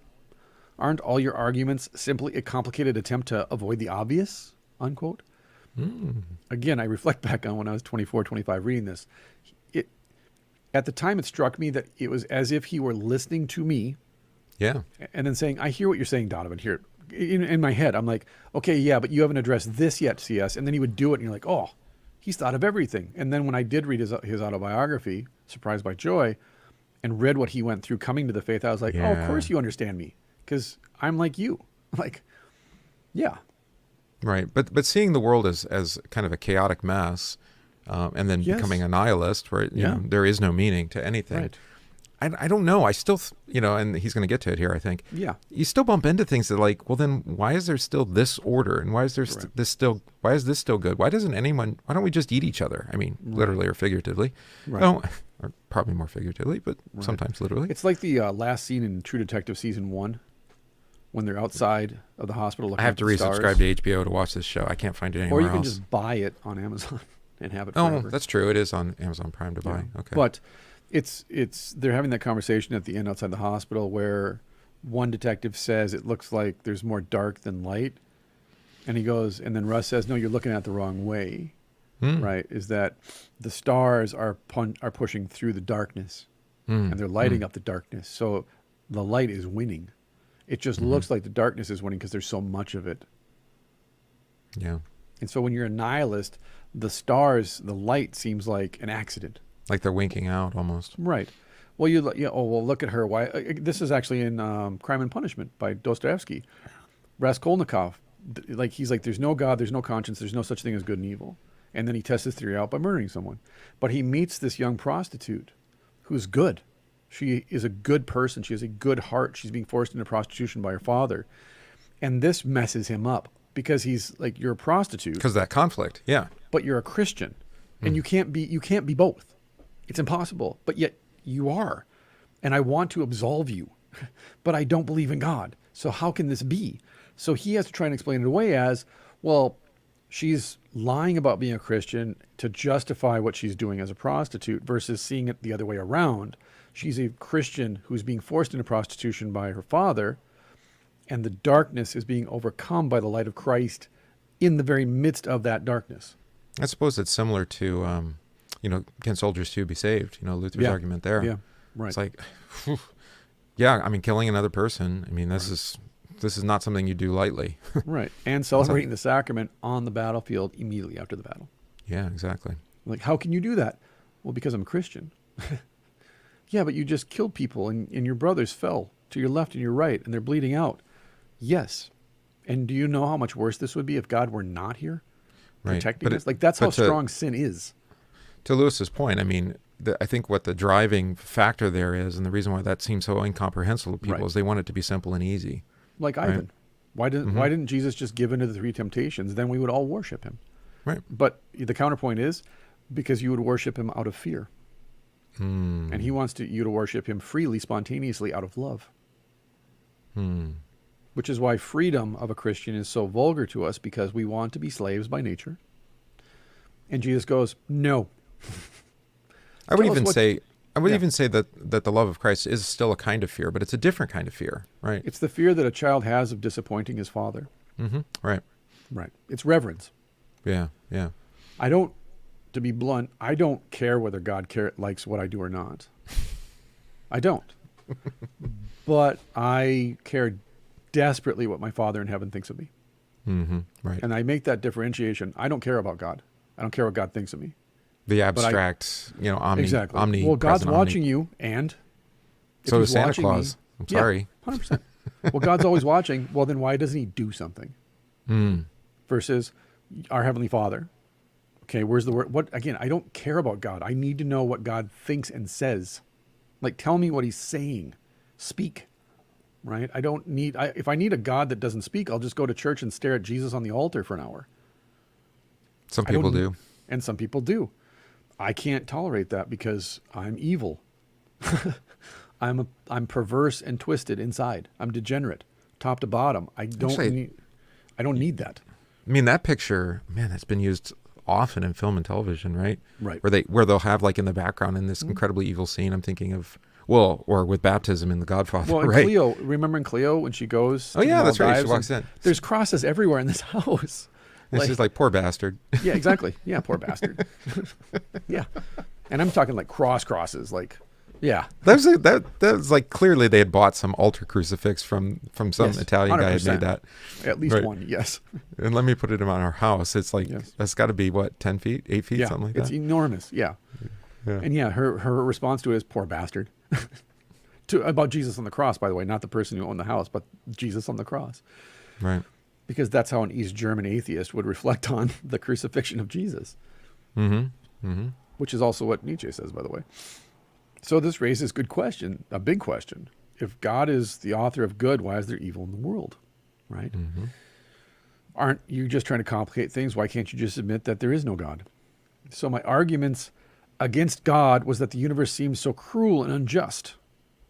But how had I got this idea of just and unjust? Where does it come from? A man does not call a line crooked unless he has some idea of a straight line. What was I comparing this universe with when I called it unjust? If the whole show was bad and senseless from A to Z, so to speak, why did I, who was supposed to be part of the show, find myself in such violent reaction against it? A man feels wet when he falls into water, because man is not a water animal. A fish would not feel wet, which I use constantly, and now I know where I got that from. It's like asking a fish what it feels like to be wet. I thought you cited it from Nest again. Well, apparently he got it from C.S. Lewis. There you go. So, of course, I could have given up my idea of justice by saying it was nothing but a private idea of my own. But if I did that, then my argument against God collapsed too. For the argument depended on saying that the world was really unjust. Not simply that it did not happen to please my private fancies. Thus, in the very act of trying to prove that God did not exist, in other words, that the whole of reality was senseless, I found I was forced to assume that one part of reality, namely my idea of justice, was full of sense. I could have given up my idea of justice by saying it was nothing but a private idea of my own. But if I did, then my whole argument for God collapses too, because that means that I'm basically my own God. I've pointed this out. I can't help but reflect on climate change. Yeah. And the way that it's used. I mean, obviously, it's a tool for manipulating all sorts of things, economies and politics, and ultimately people's fear, right? Yeah. Or using fears to manipulate people. There we go. And the problem that I pointed out with it is like, well, what's the goal? Yeah. Right. And you connect that to this idea of justice. Justice is the same idea that there's a goal, right? Is that we live in this just. Or that justice is served, or that the world is a just place. Well, what's the goal? Well, that the climate is no longer being changed. Yeah. Well, what would that even look like, right? And they don't have any answer, right? Because it's not actually about justice. It's not actually about reality. Right. And the one interview I posted in Telegram, the Ed Dowd interview. He's a economist. Mm-hmm. So he's into equities and all this sort of stuff. So commodities and whatnot. And he's like, I don't understand the whole ESG thing. What does that stand for? Yeah. Environment, society, and governance, I think, right? Yeah. Yeah. He said, I don't understand why when we talk about climate, we never talk about the sun. Right. And it's the same problem, right? It's like, wait a minute. You're talking about an incredibly complex system, and you leave out the most significant variable that affects climate, which is the big burning ball of gas in the sky that actually doesn't always burn at the same intensity. Mm-hmm. Right? It actually has its own cycles, and it changes. Yeah, weird. But we don't, that's not factored in. Like, why don't you talk about that? Right? And it's the same idea here. It's like, Lewis is like, I actually have this understanding of what is right and wrong. And I don't know, like, how could I have such a thing? Yeah. Right? But that's goal oriented, right? Right and wrong. It's like, I want to be a better person. I don't want to be a bad person, right? I want a better world. I want a worse world. Yeah. But what does that actually look like? And Lewis is suggesting that in terms of justice, you actually have an idea, right? Sure. Also, too, it raises for me the point that if you start in with just Jesus, the very specific point of Jesus, let's say just the Gospels in general, all of these questions are going to come because they're all questions that the old Adam has. These are sinners' questions because God's in the docket, to quote Lewis. Right. We're going to put it's God divine on trial. Child abuse if you haven't talked about justice already. So by starting with, have you accepted Jesus as your personal Lord and Savior? Wrong starting place for Lewis. Saved for what? Exactly. Saved from Lord of what? Every child that I've ever taught has asked me at some point, what is Jesus saving us from? Mm-hmm. Sin, death, and hell. Well, what does that mean? What is sin? What is hell? Why would God send me to hell? I thought God loved me. I thought Jesus loved me. Why would he send me to hell? Well, see, God loves you, but if you don't love him back, he'll send you to hell. Right? That's George Carlin's argument for why he's an atheist. Pastor, you mentioned hell. What is Sheol? Yeah. Right. What is Tartarus? Right. What is Tartarus? What is Hades? What's Gehenna? I didn't know Tartarus was actually in Hades too. Yeah. I didn't know Tartarus was actually mentioned by Peter, I think, right? Mm-hmm. I think it's Peter. Yeah. Is it First Peter? Maybe? Yeah. It's like, whoa, that's in the Bible? Okay, I didn't know that. Right. Tartarus. Bible. We'll find it. One of us will find it. What the Bible actually says about Tartarus, which is the lowest hell. 2 Peter 2:4. 2 Peter. All right. Well, is that Anti-Legomena? I think it is. You're close enough. Hey, I got it right. It was Peter, right? So here we go. I'll take credit. And so here's the nail in the coffin for me. This was the spike through my vampire heart as an atheist. Atheism. So consequently, atheism turns out to be too simple.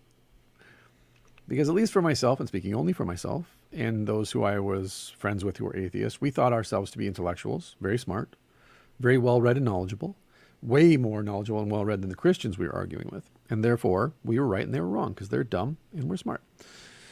And then you read through this and Lewis goes, see, you're kind of simple. And you're like, well, the way you explain it, yeah. And then you read deeper into mere Christianity and you realize, oh, I have as narrow a view of God as evangelical Christians do of Jesus.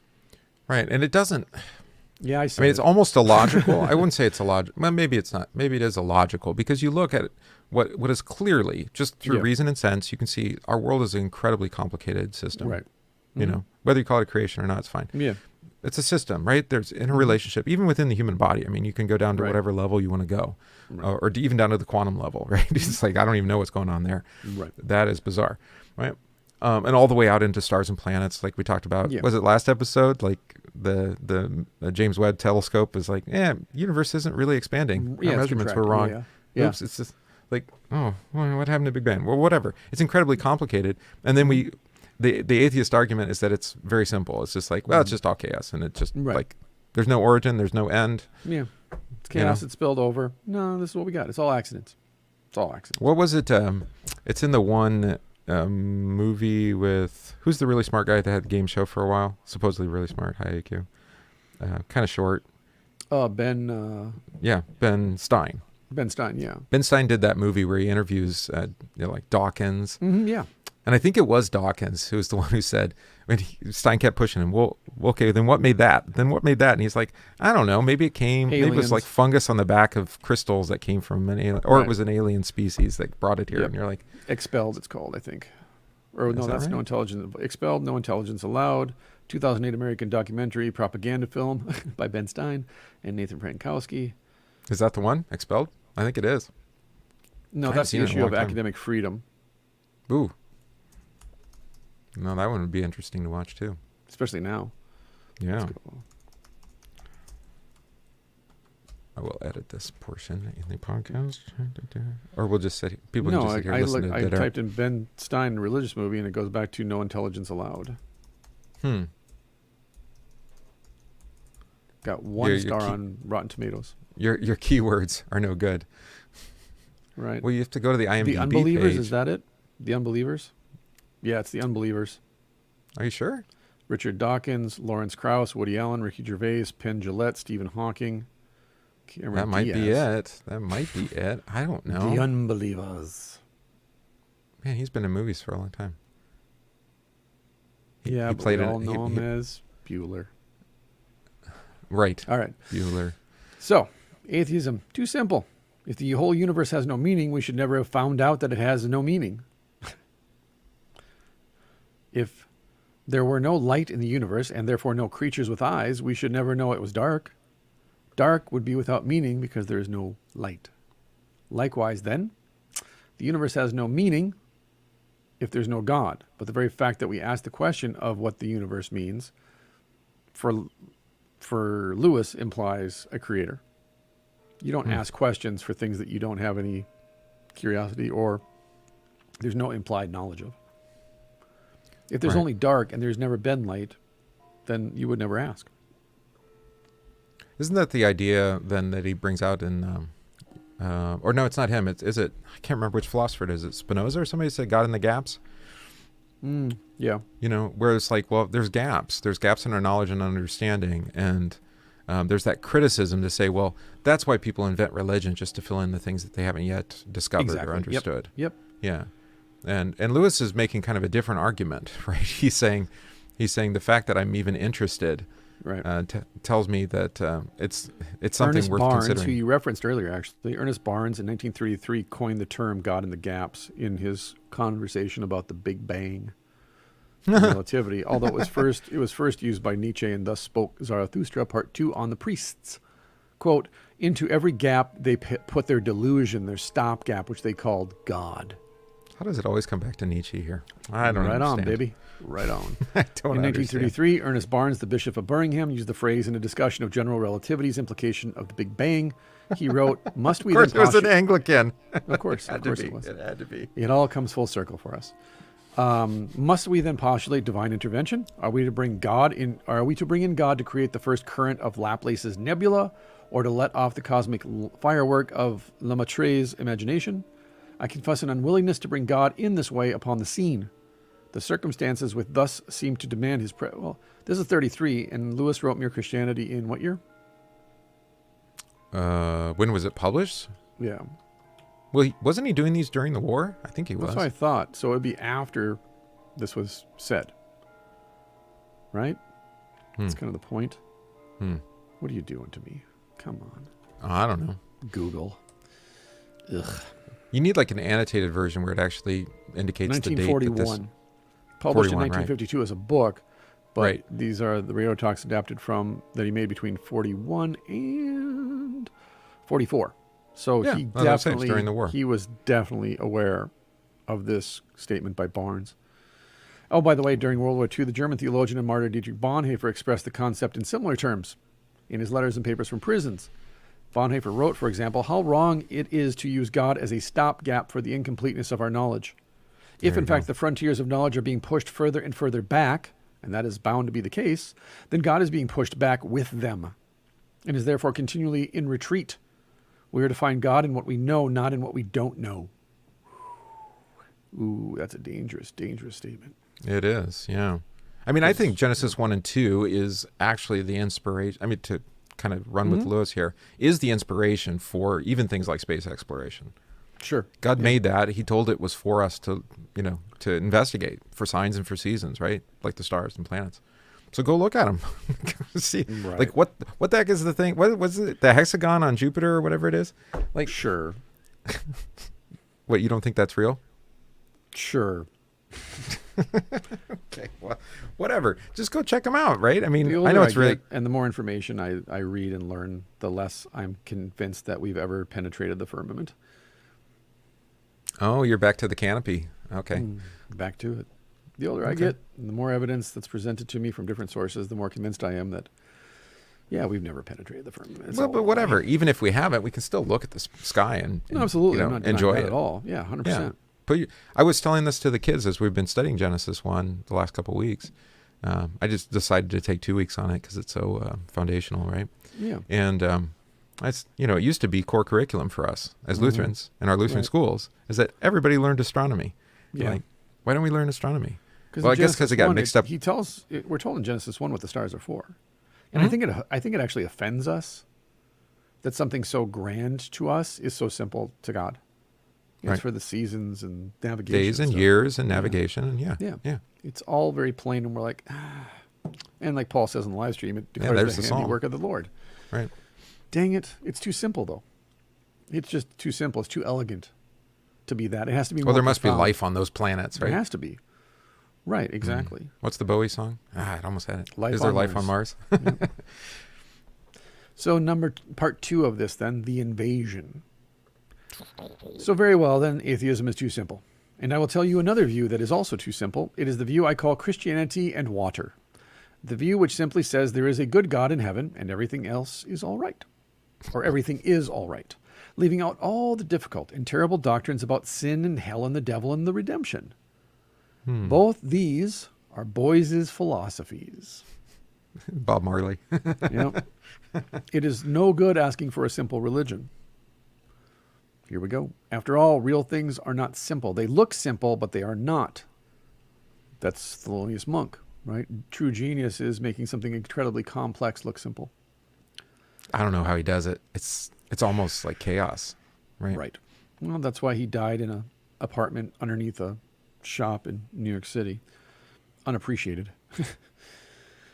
The table I am sitting at looks simple, but ask a scientist to tell you what it is really made of, all about the atoms and how the light waves rebound from them and hit my eye and what they do to the optic nerve and what it does to my brain.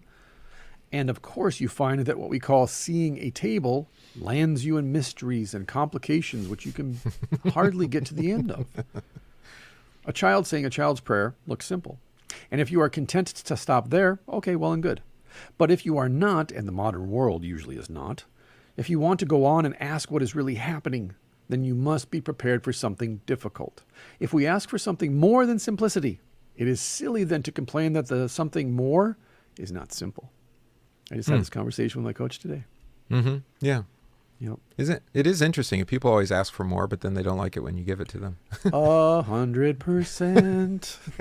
I texted you last night about one of my students texting about the death of the Queen, and I responded, and she said, "Okay, I'm good. Stop. Stop. Now, granted, you did send her an article that's been fact-checked by the fact-checkers. Correct. Which doesn't necessarily mean it's not true. It's just Well, that means been it's 100% fact-checked by the true if it's been fact-checker. fact-checked. Yeah, Oh. no, 100%. Well, There's at least means that photographic you should... evidence, dude. Yes, I know. There's bodies. There's court decisions. convictions. There's a reason she never went back to certain provinces in Canada after she was convicted in Canada. Yeah. But it is all, it's kind of like the grand juries that have been meeting in Germany, over COVID for the last couple of years. And you're like, what, is it a grand jury? Yeah, I guess, but it's a citizens grand jury. And thanks for the evidence and thanks for the verdict. It's like when colleges get complaints about sexual harassment and abuse and they decide that they're going to use their Title IX court within the university rather than going to the attorney general or the district attorney with it. It's like, we'll handle this in-house, thank you very much. It's like, I don't think that's a good idea. There might be some self-interest and self-preservation at play amongst the jury members who are all made up of faculty. So I was actually talking to a family member, and I mentioned the Balmoral estate and the visit of Epstein and Maxwell. Yeah. And the person was like, well, who's Maxwell? I was like, what? You don't know who Maxwell is? I'm like, you mean the lawyer, convicted last year? No, this is, what's her name? She was convicted, and she's got, 20 years, I think, or something? 20, 25, whatever. But yeah, if you still believe she's in jail, sure. Well, she's teaching yoga lessons and somewhere. Wherever that is. Yeah. Whatever jail that is. I'm like, or convicted, but right, exactly, convicted, quote unquote, serving time maybe, but also like. Do you really think that the U.S. government is going to put a high-level Mossad agent in jail? Are you out of your mind? Or reveal any of the things she knows? Or reveal she was convicted of crimes for which there were no victims and no accomplices. Yeah, it's amazing. You're guilty of human trafficking, even though there are no human traffickers and or people being trafficked that we will cite in any of the records. How do we come at? Well, I think, actually, if you want to tie it into what Lewis is saying, which is hard to what do. Is simple versus what is complex. Right. The web, this is, I even posted this, I think, on Facebook this morning, is like the tool of despots and tyrants is actually making things that are normally simple incredibly complex. Correct. With layers of obfuscation and shell corporations, all those kind of things, right? You just, why do you make, or economy, the economy is simple. I mean, who said that? Bill Clinton, right? Yeah, I think, or was it Obama? I can't remember. One of them said it. The economy is stupid, right? It's simple. It is simple, actually, but we've financialized things to the point where now it's so incredibly complicated, and the whole thing's a house of cards, basically a Ponzi scheme, but legally run by by government and banks, internationally. Well, why does it have to be so complicated? Well, it doesn't. But why do they do that? Well, to obfuscate the things that they don't want us to know. So I have to now that's the opposite. Do my taxes. Yeah, exactly. Right. Well, your taxes in general, tax code is incredibly complicated. Right. But now that's not what Lewis is talking about, right? He's talking about God doesn't make things complicated to obfuscate reality, right? But actually, to reveal it. Yeah. But to reveal it, right? And I say this over and over, right? That Christianity is simple. It's us who complicate it. Jesus died for your sins. You're forgiven. That's Christianity in a nutshell. Everything after that is just us adding something to it. Right, but then they bump into like, well, God said, do this. This would be good for you. And exactly. You're like, well, but that's too hard. You're like, no, it's not. Which is why you and I, as Reformation Lutherans, don't start in Genesis 1 and work our way through the Bible. We start with Good Friday and work our way out. And each doctrine is a spoke on the wheel, but the hub of the wheel is Jesus crucified for the sin of the world. Right. And not a coincidence that it took him a week to do that, and he rested on the seventh day. Exactly. In case you didn't understand that actually is how we're supposed to understand creation, is through the new creation. Yeah. So that's why I think people run afoul of the gospel, is because they don't want to start with Christ crucified for the sin of the cosmos, and therefore everyone. And therefore, when they isolate someone or some group, they say, including space aliens, by the way. Of course. So we isolate one person or some group of people, or we isolate ourselves from Good Friday, and then we look within the scriptures for something that's going to tell us how to deal with this thing right now in front of us. Versus, let's start with Jesus crucified. Okay, Pastor, but you can't possibly believe he died for this sin. Well, let's go to what he says to Peter when Peter says, how many times are we supposed to forgive someone who sins against us? I can't interpret Jesus' words to Peter unless I first deal with Good Friday. Yep. Because what good, to Lewis's point, what good does it do to say forgive everybody? Too simple. Right. But if I go to Jesus teaching Peter in relation to the cross, then you understand, keep forgiving them. Right. I pointed this out this morning, right? I mean, you can't understand what Matthew does with the genealogy in Matthew 1 until you get to the cross. It's like, wait a minute. Why did you mention, Tamar? Not exactly a great story for Sunday school. Why'd you mention, Ruth? We've talked about Ruth before. I forgot that Boaz was the son of Tamar, right? Yeah. They're not of Tamar, of Hagar. No, Hagar. Rahab. No, Rahab. Sorry, same letters. Yeah, different I order. gotcha. Yeah. Yeah. That's interesting. I never caught that before. Rahab and Hagar, same letters, in English anyway. There we go. And then and also Bathsheba, right? She's right in there, and it's like you can't understand how are those people redeemable? How are those stories actually? How can that be part of Jesus' own like lineage and family? If you start in Genesis 1, it's going to be tough to get there. You have to wait a long time versus just start with Jesus crucified. Then you go backwards and you're like, oh, okay, I got it. Right. 100%. Gentiles being saved. That's always Melody the point. says she's going to try. She's going to be at the conference, which is good because I'm going to do a no penetration step single leg takedown on you when I see you, Melody. So be ready. You're on alert. You're on alert, sister. Work on your defense. Yeah, it's coming. Your guard or whatever you call it. I don't know the terms. Atheism too simple, complicated, right? The complexity is in the simplicity. The simplicity leads us deeper into the question, right? That's the problem with forgiveness. To go back to that point of you're forgiven, but how is that possible? Because God bled for you. Really? Like, yeah, he did. He bled for that one too. Okay, but what about this one? Yeah, that one too. What part of the whole world do you not grasp here? Like, what part of past, present, and future is eluding you? Well, yeah, but I mean, I know he died for the sins of the people who were alive then, or he died for the sins of the people before him. Right. But what about the sins of the people after him? This is the Abelard, Anselm, medieval argument. Christus Victor and whatnot. Yeah. Versus like, no, he just died for everyone. Because that's what it says. He died for you. All of it. Okay. Or we can talk about universal objective justification. Terrible. Such a big term. By the way, there's other things. There's other questions that I think Lewis would suggest that you would ask. Like when you look at the cross, you're like, well, why did he die that way or on that day? Because he had to. Right. And like one of the connections I hadn't made before, we were looking at the death of Absalom. Sure. And he's pierced 3 times through the heart. He's the son of David. Yeah. It's like you can't help but like say, oh, wait a minute. Why was Jesus? Why did they spear him on the side? But if you don't start with Jesus crucified, that event is just this brutal, violent coup that fails. And it is that too. It is, but David's general goes against David's own orders and then lies to him after the fact, like, oh, he died before I could get to him. And David weeps for the son that is... Right. Well, it's still your son. Well, I know that. As a father. You and I would, if our oldest betrayed us, and we'd still He killed his brother, too. I mean... I know, but I'd still weep. I'd weep for his brother, and I'd weep for everything. Right, I'd weep all of it. But again, that's David being Christological, right? Father, forgive them, they don't know what they're doing. But if you're not Christological, you will never grasp David's Christology. You know what the other one is? Is he's out from Jesus' side comes blood and water, right? And your life, and that's life according to 1 John. It's creation of the church. Yeah. But that's also a great way to go back to Genesis and say, wait a minute, why did God take Eve from the side of Adam? Right, blood and water. Right. Okay, now I understand the whole rib thing and all. Yeah. Right. Otherwise, it's just like a weird story. Like, why did you take a rib and turn that into this one? It's like, if you knew, once you know what Christ does, it's like, okay, so that's the New Testament interpreting, could you call that in a sense the little c creation within the big C creation? Because that's what it is. You're creating marriage. You're creating creation inside creation. And like I said, historically, the early church especially was like, when the blood and water flow from his side, that is literally the creation of the church. Correct. The Pentecost Gentile church. So when people go, well, where did the church begin? Well, the Gentile church began when the blood and the water flowed from his side. I would suggest just like, time and eternity here. Yeah, right. That's actually the creation of the whole church. Of course, right. And the only way you can understand anything like from the Levitical rite is to say that is pointing forward to the cross, of course, and then coming out from the cross. You and I have taught that, I think, especially the last several years since we've read that commentary on Leviticus by Kleinig. Dr. Kleinig.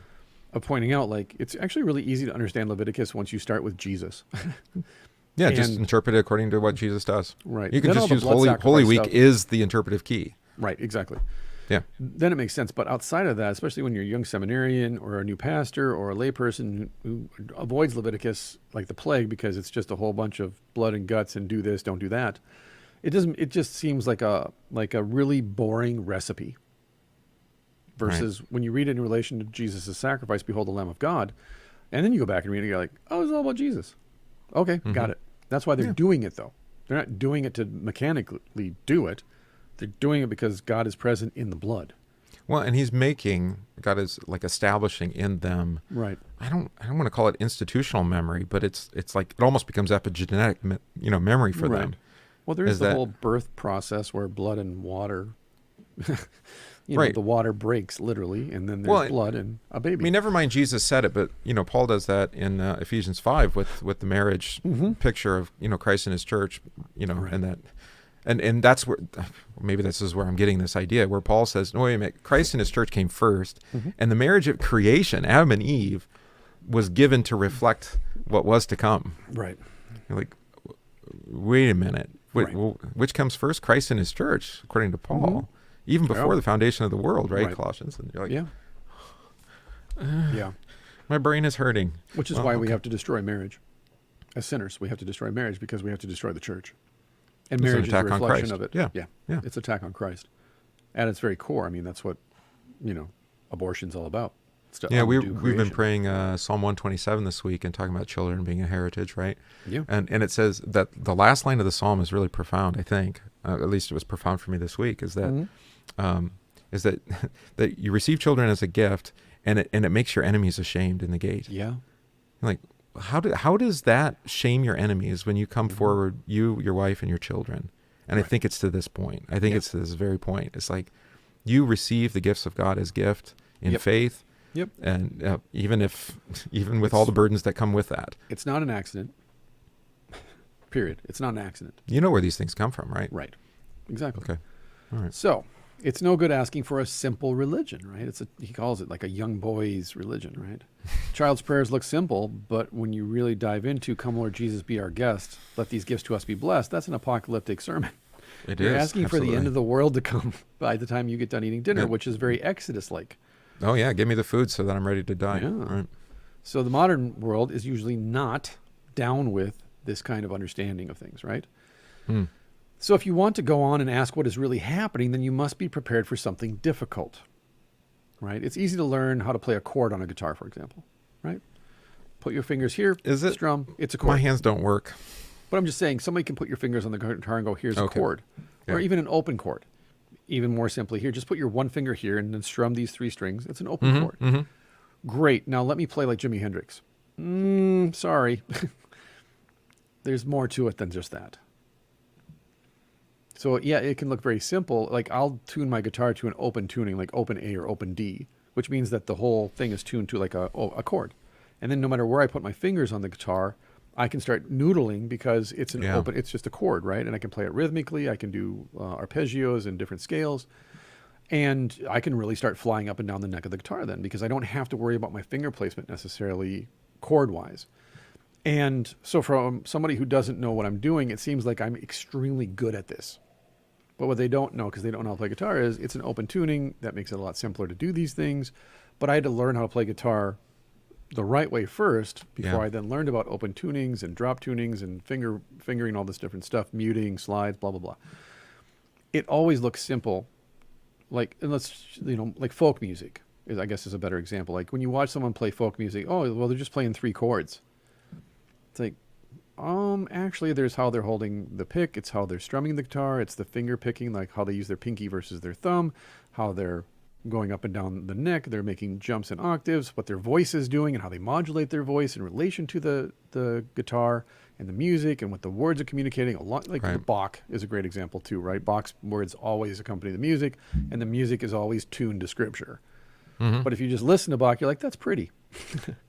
True. Like For Elise, right? It's a very simple song until you dive into it. And then you're like, wow, there's a lot going on in there. I was listening to an interview with a grandmaster, chess grandmaster, a Russian guy. So it's kind of hard to listen to because he's got his, thick accent. Thick accent, yeah. But the interviewer was asking him, well, describe to me like the process to become a grandmaster. Like, how do you get to that point? You know, and I think of the Christian faith as like we all become grandmasters of a sort. Like, we learn the language, we learn the grammar, but then it's really the gift of the Spirit to say, for the mastery, right? Where it comes. And because this grandmaster, ultimately, he couldn't even explain. He's like, I've memorized like like 1,000 games, or if I know I'm gonna play somebody in particular, I'll look at, Right. I'll memorize all their opening moves and all the, from all the games they played. And part of the mastery is then also to recognize when the moves are changing or when somebody Right. does something unexpected and Right. learn how to adapt to that. He's like, most of it is instinctual. Like, I don't even know Yeah. anymore. I just play. 100%. Again, I talked about that with my coach this morning. It's not, hey, you're good at this. It's like, yeah, I'm good at this because I've spent years doing this. And now you get, and as you know too, like with coffee, for example, once you start getting into the granular details of what you're doing, everybody who's not into that is literally, it's like you poison them. Like you're killing them slowly because they're like, I didn't need to know about nitrogen levels. Right.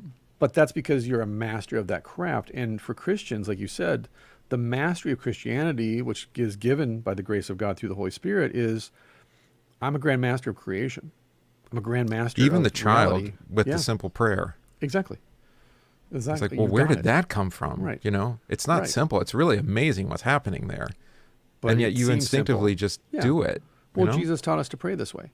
Yeah, but have you ever dove into those words? Have you ever meditated on thy will be done and thought about what the magnitude of what you're suggesting here is? Right. That's amazing. Well, yes. Yes and no simultaneously. Yes, I have, but no, I haven't even touched. I also don't even begin to comprehend the Right. depth and magnitude No. of those words. Yeah, No. It's not even like an iceberg metaphor. It's way more profound than that.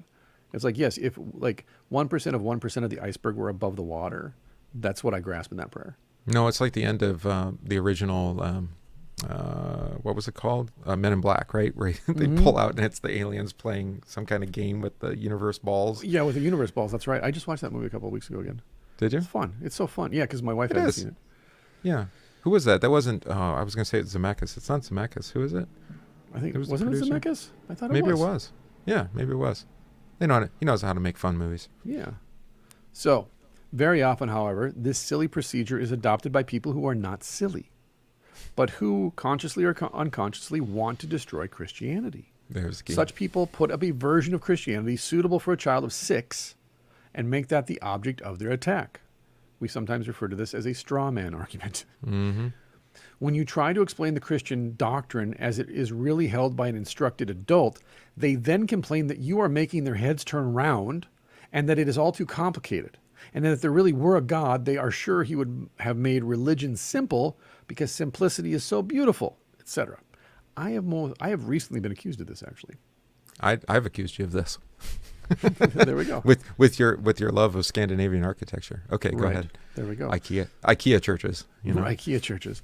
No, the point was they were actually talking in reference to a British theologian. Okay. And I said, that man is not a theologian of the cross. That is not Christian doctrine. That's not biblical. And he's like, why? And I explained why. He's like, oh, that's too much. I'm like, you asked, dude. So you choose this guy who is obviously on the fringe of Christian doctrine as far as like his expression and his explanation of it. It's just Right. bad. Right. Again, it's monotheistic with Jesus peppered in as just kind of like window dressing, but no like Christological doctrine whatsoever. And I'm like, okay, let's go. Okay, you challenged me as a Christian to defend my faith, and I did. And P.S., I'm an expert on this. I literally am an expert. I went to school for this. That's how nerdy I am about Whatever this stuff. that means. I mean, Right, whatever that means. In the we're not a present huge fan of the context. expert class at the moment. 100%. But yes. I'm trying to defend the guild, Gillespie. Leave me alone. All right. But no, I just laid it out very simply. Just so you know, I was an atheist who became a Christian. So I come all of this by conviction. I didn't grow up with this. I'm not defending the guild, the institution. I'm saying as a Christian convert, this is the fundamentals of the faith. He didn't lay out the fundamentals of the faith. Therefore, he's not a Christian. Yeah. Well, how can you say that? Because I'm a Christian and I'm judging all other Christians with the word of God, starting with Christ crucified. This is why I mentioned, obfuscation, obscurity through complexity. Right. Right. It's a demonic inversion of the extraordinary complexity 100%. of creation, of life, Right. of Well, even know the what hung him up? faith. What hung him up is when I distinguished between the two doctrines. That was the two doctrines of right and left-hand kingdoms. That's what screwed him up. When I started distinguishing between heavenly and earthly kingdoms, that's what screwed him up. Right, but that distinguishing and making those, bringing some clarity to the complexity of life in this world, according to the scripture, it doesn't make it doesn't make it less understandable. It actually makes it more understandable. Which is why I thought it was humorous that he thought I was obfuscating the argument by distinguishing between the two kingdoms and saying, no, as Christians, we distinguish between the heavenly thing and the earthly thing. That's metaphysics and physics. This is basic stuff that even the philosophers used to do. Well, now you're just trying to, you're making it too complicated. I'm like, I just made it simpler by saying there's stuff over here, stuff over there. Now you have two plates that you can look at both of them clearly now. They're not all mixed together like this guy did. And now you can understand where we're coming from. How did Lewis say that in the first part here? When he was talking about, I can't remember. I have to scroll back up. Where it was something about arguments that are simplicity and complex. Yeah, he was just making that argument, right? Right. But what did he say? I can't remember now. There was something. Did it have to do with children?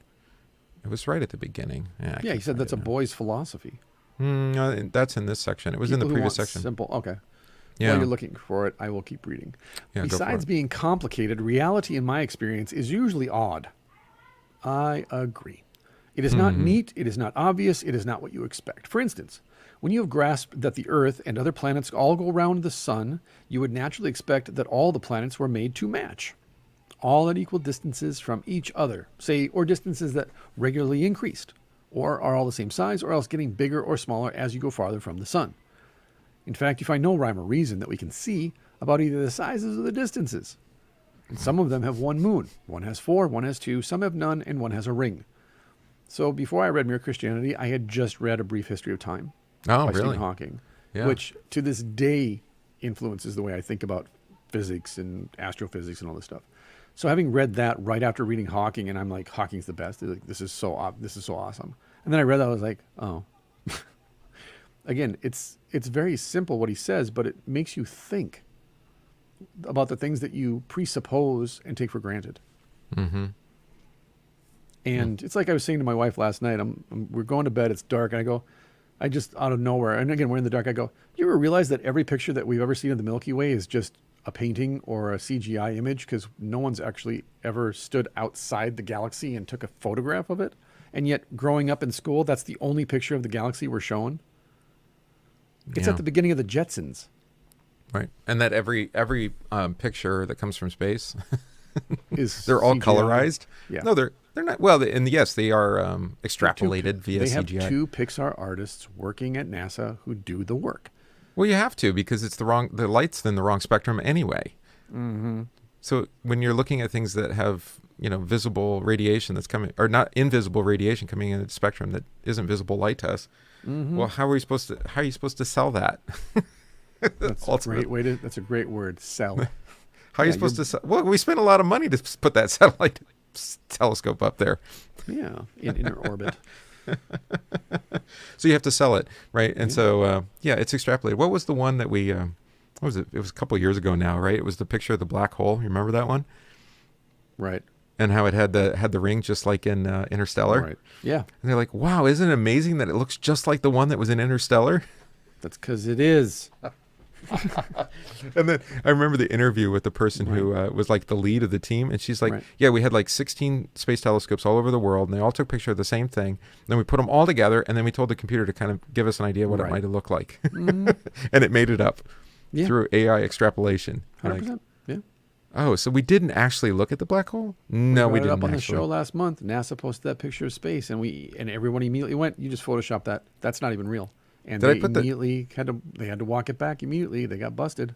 Oh yeah, the one that was this piece of salami. Whatever it was, it's a pinhole picture of a marble countertop. I think it's super easy to do it. Yeah. Yeah. What was the? Oh, I was thinking about the new rocket ship, right? That NASA was going to send up, launch. And then they tried twice, and now it's back in the in the garage, and they're working on it again because it keeps leaking nitrogen.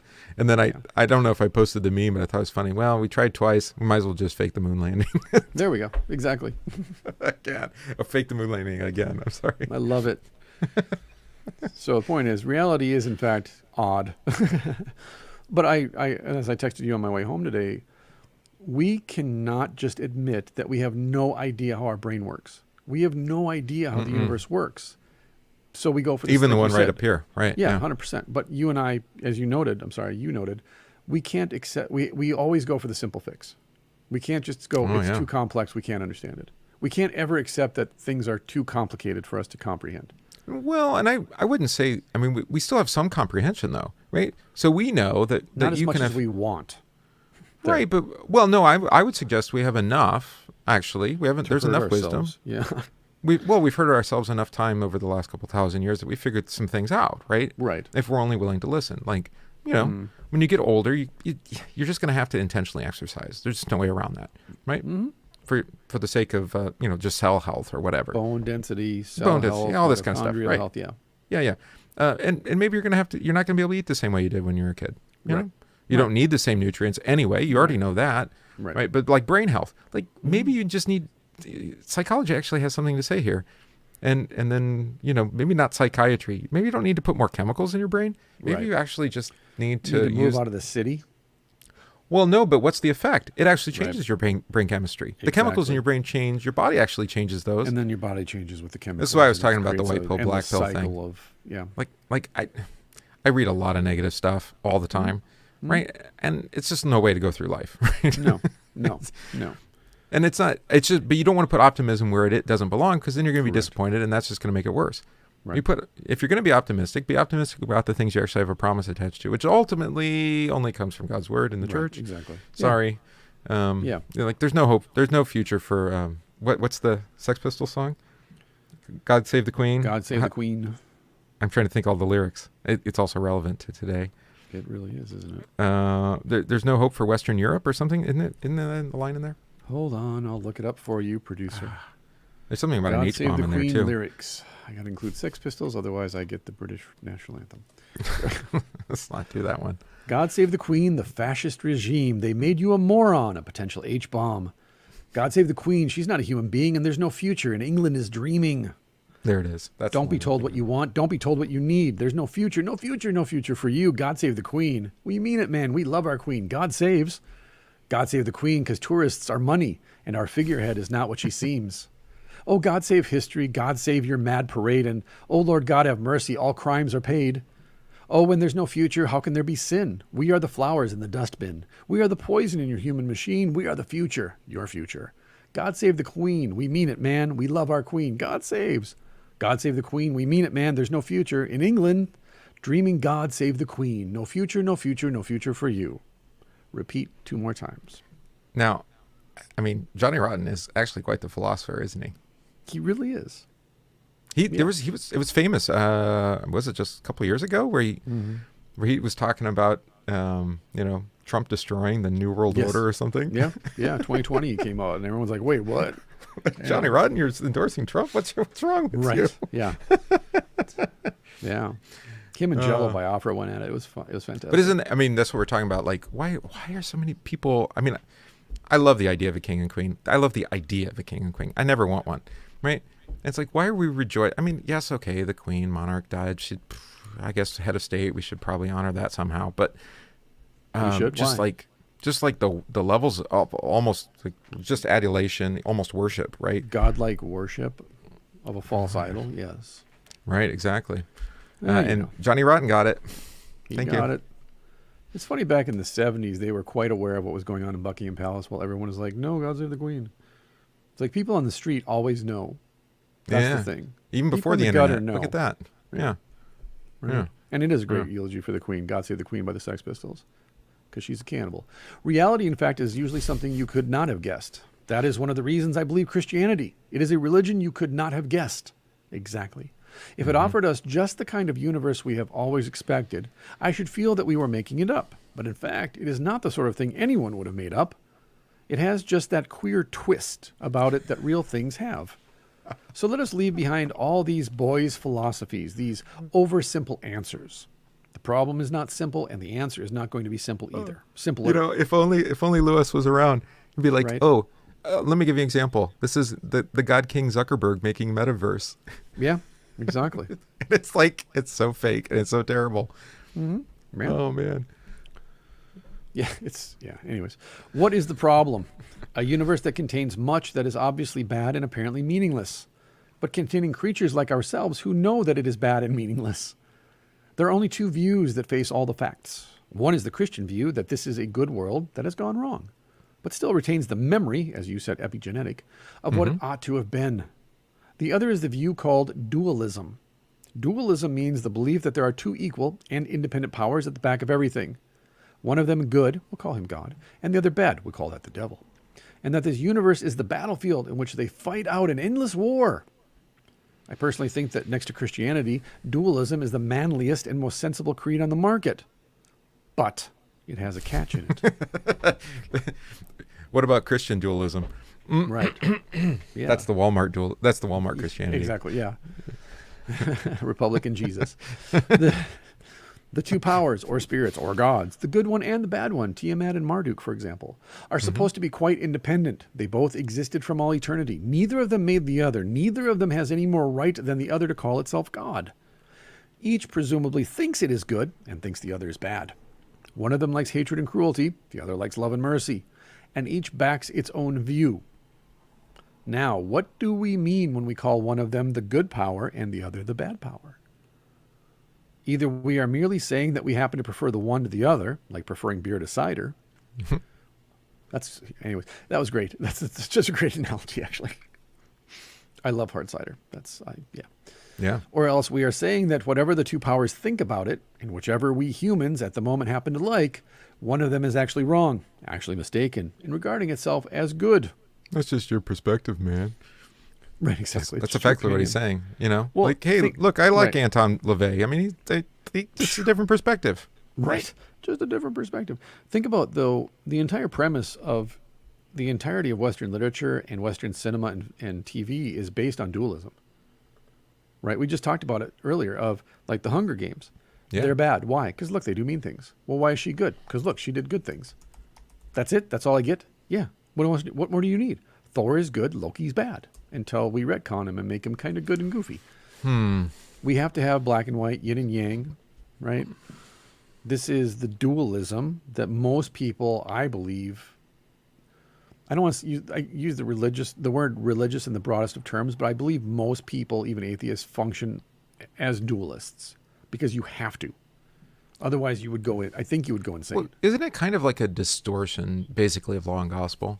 Yeah, of course. And of course, it's a distortion because the law, I mean, as I preached on Wednesday night, I mean, Torah does not mean, just thou shalt not. Right. This is what is evil, but it also, lays out the way. This is what is good. This is the word. Yeah. This is the promise. Yeah. Yeah. And that gospel is just like, not just what is good news, but what is good. Right. So people use that word gospel for all sorts of things that isn't, Christ crucified for the forgiveness of sins. Right. So where does this dualism kind of start? Is this Greek? This is Greek philosophy, right? Yes, like but Plato, it goes all the way Aristotle. Back. No, it goes all the way back, though. You think it goes back? It's like absolutely. Common you can go humanity. We'll go back to Gilgamesh, the Epic of Gilgamesh. There's dualism in the Epic of Gilgamesh. I think, again, like you said, it's a distortion, a perversion of law and gospel, therefore going back to the garden. And so if you were to talk to Cain, for example, here's dualism in a nutshell. Cain is bad and Abel's good. Be like Abel, don't be like Cain. There's dualism in a nutshell. It's easy to find it. Absalom is bad. His brother was good. That's why he killed him. Never mind dualism. Hebrews 11 interpretation. Yeah. Right, exactly. But I think it's actually natural religion. That's why there's Santa Claus God, and then there's Krampus. So I think it's fair to say it's the morality of the materialist. 100%. Yeah. Like, because materialism still needs some kind of, in order to make decisions, you still have to have some kind of ethic, right? Well, and we a moral had to create foundation an for entire that. category of person who lives outside of dualism. It's called psychopathy. Like psychopaths don't care about right or wrong. They live outside of the dualistic categories that we put everybody into. Like Hannibal Lecter, right? So, for example, if you're a Republican, Democrats are evil. If you're a Democrat, Republicans are evil. Oh, so now we're talking about the team sport, the bipolar team sport. That's okay. All team sports are dualistic. If you're a Minnesota Vikings fan, the Green Bay Packers are the enemy. If you're a Green Bay Packers fan, the Minnesota Vikings are your kind of younger, dumber stepbrother. That's how it works. And how do you break the system? Is when when you stop watching football. Well, okay, maybe you basically stop. Because the enemy of your enemy is your friend, right? Isn't that right? Yeah. Right. So then when you've lost in the tournament, say, for example, but then the guy that you lost to is fighting, then you root for your enemy because now they're the... Then you can say, I lost to the champion versus This No, loser's on the okay. podium with me in fourth place now, or third place, sorry. Yeah. Mm. We always want our enemy to win if they defeat us so that we can say, well, look, I got beat by the champ. Of course I lost. But his point about beer and cider is actually really helpful, isn't it? Because then you're like, wait a minute. So good and evil aren't empirical categories. Right. It's a matter of taste. They're just opposing categories. Yeah. But then they're flexible, right? Right. They can shift. It's like, Right. well, now, whatever it is, transphobia is evil. And you're like, but like trans was evil before. Now transphobia is I'm very confused. Very exactly. Well, that's the nature of postmodernity is good is evil, evil is good. Upside down is right. Right. So it's a dualism without any kind of foundation. But ultimately, it's all a matter of personal taste. Isn't dualism? Because you would ask, like, matter of perspective, right? Mm-hmm. Ask the high priest on top of the ziggurat, sacrificing children, like whether what he's doing is evil or not, and he's going to tell you it's good. It's righteous because it's appeasing the God. It's righteous. Right. Yeah. Which I have learned the hard way. I'm sure all of us have. That you got to be very careful, if not have the humility to say, I'm righteous because God declared me righteous, but I refuse to use that term. In describing my own actions. My own actions, because I've done or that words, in the past. even for that matter. Yeah. Right. Again, I relapsed when I used to live out in Portland in '97 when I moved out there. At that time, I'm sure it's maybe the same, but hard cider is very popular during the day amongst the people I hung out with. You didn't drink beer or booze during the day; you drink hard cider. And I thought, this is great. Hard cider, it's hardly alcohol, right? It's totally alcohol. And 6 ciders in, you wake up after 20 minutes passed out on the couch. You're like, what just happened? It's like, well, it's alcoholic cider, dummy. It's still alcoholic. Well, I learned about a distillery in Chicago that distills distills fruit liquors according to Eastern European kind of rites. Ooh. So they have, like, you can get a fifth of some pear liquor that's sexy. Yeah. It takes 400 pounds of pears to make it. Ooh. Wow. So it's like intensely pear. That's all it is. It's just pear. How much does but that it's like cost? 80 proof, right? So it's like, yeah. this is not Wow. something that you drink in large quantities. Unless you're an alcoholic. But to the but point, I'm not- yeah. it's a matter of personal taste. I guess. And we kill each other because we refuse to acknowledge that in the end, this isn't objective facts. This is a distortion of law and gospel, which I can't even comprehend outside of faith in Christ. Mm-mm. Right? Luther's the first person I had ever read as a Christian who used the term law and gospel to distinguish. Good and evil. Well, not only good and evil, but just literally like God says this is law, and God says that's gospel. I had just read this as kind of like a una word. God is mean and he's good. And depending on you, he's either mean or good. And So it's then not even Nestorian or what? No, I'm not thinking Nestorian. Marcion, right? Yeah. It's no, like it's just that God. If he's you're just bad, moody. God He's punishes bipolar. you. He's a Yeah, very bipolar, moody God. He is as arbitrary and capricious as Odin, is what it comes down to. So if you're doing good, be good. Well, But if that's you're just doing- making God in your own image, right? Exactly. And that's really, I think, what he's driving at is that dualism is the old Adam's natural, it's his default setting because it's how we control things, right? If I can determine that everything you and your family stand for is evil, awesome. That makes me good by proxy, like he said with darkness and light. Yeah. Like if you're dark, then that means I must be light because I can recognize the darkness in you because I'm the opposite. So if you're evil, I just need to not do what you do. And this is the danger of algorithms. The algorithms herd you into one big box of people that think exactly like you. And then when you see other people that don't think like you, because the algorithms have basically conditioned you to see everybody that's not like you as evil, you go, there's the enemy. Right. Versus like, what makes them the enemy? Well, because I've had this happen frequently here, just recently, over the last couple of weeks, people are asking, like, how could they do this, right? Because now the evidence, right? Yeah. Evidence is shown, things that we've long suspected and even asserted. Yes. The evidence comes out and it becomes more widely known, right? Yeah. And the question is, like, how could they treat us this way? How could, the powers that be...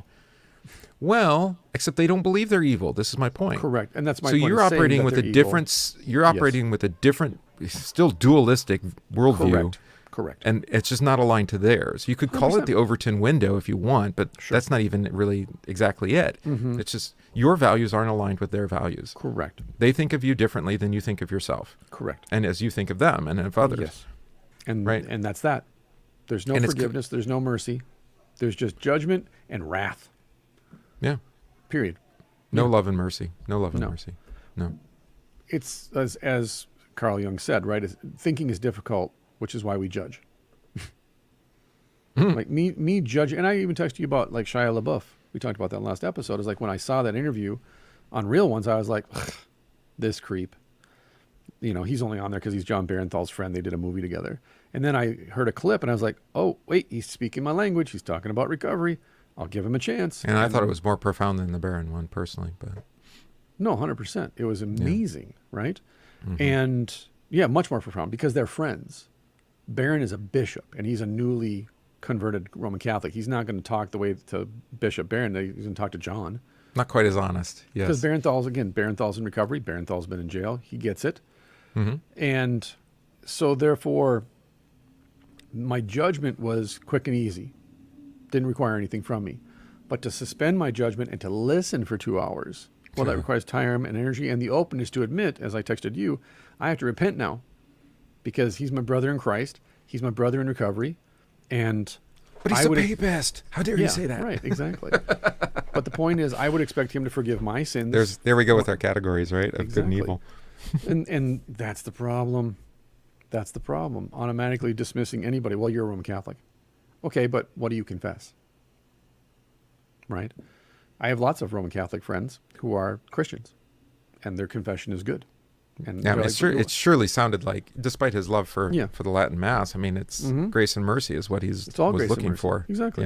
Yeah. And yeah, it's easy to judge because it requires nothing from you. To, again, put your hand in front of their face and declare them anathema, and then just move on. Boys' philosophy. It's a boys' philosophy, exactly. So again, I think this is one of the reasons that mere Christianity gets knocked by theologians is because he just said it. It indicts everyone? Yeah, exactly, which is what good comedy does, and you noted that earlier too. Yeah. Good comedy indicts everybody, including the comedian. Bad comedy is the comedian indicting anyone who's not in the audience who doesn't agree with him or her. I think it's interesting though, because we're on this British kick, or at least I am today. I don't remember who said it, but that British comedy is different, in particular because it's always self-deprecating. Yeah, it's like acerbic. Yeah, like to the point of like you've just made such a ridiculous mockery of yourself, the person of yourself, like the way Mr. Bean. Yeah, exactly. But that's like part of the British ethos, and I'm not really sure where it comes from. Whoever said it didn't really explain, so I've been trying to get my head around it. Okay. But maybe it's why I identify as that kind of comedic approach. Right. Is that it claims nothing is coming from themselves, right? Right. And there's nothing that's off limits, including their own person. Right. What was the Russell Brand video I sent? It's like, man, you should be embarrassed to talk that way to a host on a TV show. And yet, it's hilarious and it's necessary. Right.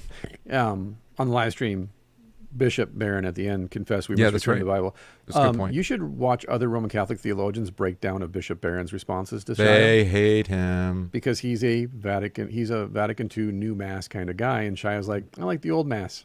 And he's an apologist too. Yeah. Not of the Roman Curia, but of the Bible. Right, exactly. So yeah, he's again a little bit of an enigma. So it reminds me of the accusations against. Well, it's been all sorts of different people in different traditions. So you had Michael Horton got this. It's like you're being too Lutheran because he was reading too much Luther. That's so right. Then he had to retract that. Another one was Peter Leithart, who's Episcopalian or Presbyterian. I can't remember which. And his own church, laid charges against him because he was quoting too much of some non-Orthodox, theologians. So like, oh, you people. Like maybe actually if we listen to each other a little bit on, these people who are willing to interact with you honestly and read each other and talk, we might learn something or two. Yeah. No. Every once in a while, I leave my house and my property and I go other places, but I always come back home.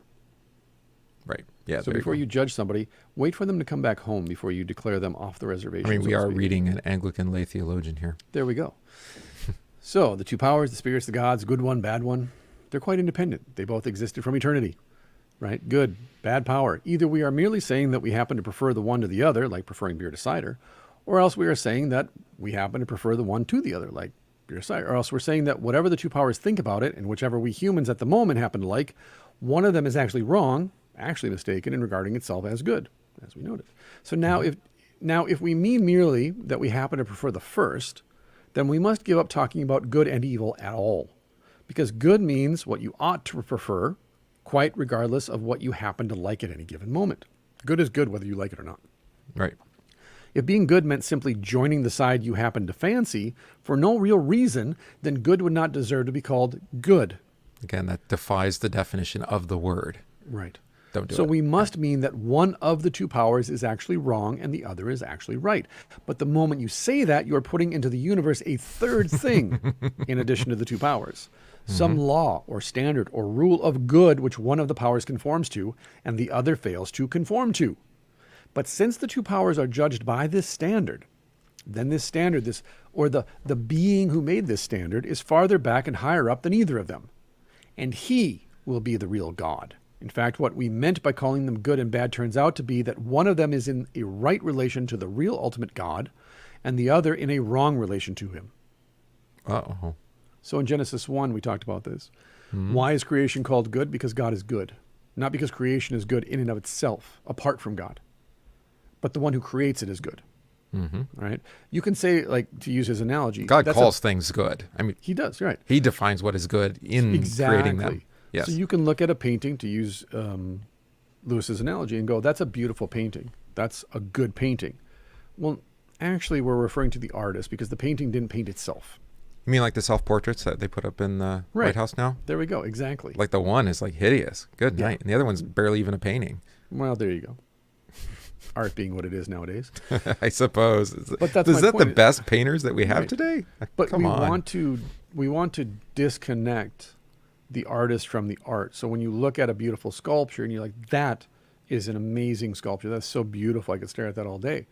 Well, no, the person who sculpted it put their skill, their gifts, and their talents into this block of stone, and they made this veiled woman who is so beautiful. And they weren't even their own skills and talents. Exactly. But they're That's on my loan point. to them. And Wasn't that Rush Yes. Limbaugh, right? On loan Yeah. from God. Yeah. There we go. Quoting Rush Limbaugh and the Queen and the Sex Pistols. We are on fire today. Well, I appreciate that. I mean, it's There we go. actually the right worldview, right? Right. Talent on loan from God. Sure. But by distinguishing good and evil, his point is you're appealing to a higher power, a higher authority than both the good and the evil that you're talking about. Too Because there much has to be one logic. who is Stop good. it. Your logic. Stop it with your logic. That's right. So the same point can be made in a different way.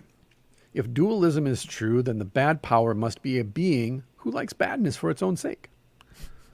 So we're all over the place. So I was watching this video with an Anglican priest, watching memes with two guys, right? And they were asking, like, and one of them was, if the devil, it was something to the effect of, like, if the devil basically punishes evil people, doesn't that make him good? Like, if the devil takes evil people and uses their evil to destroy them, doesn't that make him good? Good point. And it's like, well, actually, according to that logic, yes, it does make him good, because God also destroys evil by allowing them to fall into sin and therefore destroy themselves. That most scandalous statement from Luther comes out again. Yeah. He's God's devil. Right. He's God's devil. So had the priest been a Lutheran, he could have quoted Luther and went, yeah, because he's God's devil and therefore an instrument of God. Just read the book of Job. I mean, come But on. instead, the priest created a dualism. No, you don't understand. It's this, that, and the other thing. You know, it's a lot of ins and outs and what have yous. It's a very complicated case. It's like, no, the answer is very simple. God is God and the devil is not. But he set it up in his explanation as if the devil were at least quasi-divine. Right? That even in his rebellion, God uses him for his own good and gracious will. Right. Just like Judas. Well, just like our own sin. Jesus says it. Do what you got to do. Do what you must do. He had no choice. According to Do Jesus' what you own- will. Your favorite statement. Yeah, do what you will. We'll see how that goes. From the Princess Bride. Oh, sorry. That's the problem then. The thing that is bad must therefore like being bad for the sake of being bad. But in reality, we have no experience, Prince Humperdinck, of anyone liking badness just because it's bad.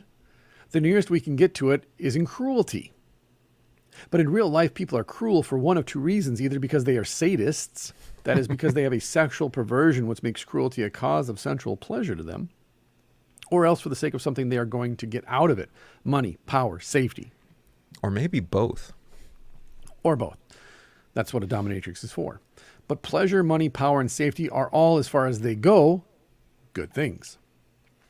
The badness consists in pursuing them by the wrong method or in the wrong way or too much. Mm-hmm. I do not mean, of course, that the people who do this are not desperately wicked. I do mean that wickedness, when you examine it, turns out to be the pursuit of some good in the wrong way. So again, think of the context, 41 to 45. Yeah. Exactly. Yeah. Right. You Like know, you the people pointed are, out. Yeah. they're hearing this quite Right. specifically, Right. good and evil Right. in Well, wartime. I'm listening to the Jocko podcast with this author, and he does all this research on Cambodia, the killing fields, the Khmer Rouge, and everything. He's got another book coming out. That on this was an topic. incredible episode. Yeah. Yeah. And there's a Buddhist saying that revenge begets revenge.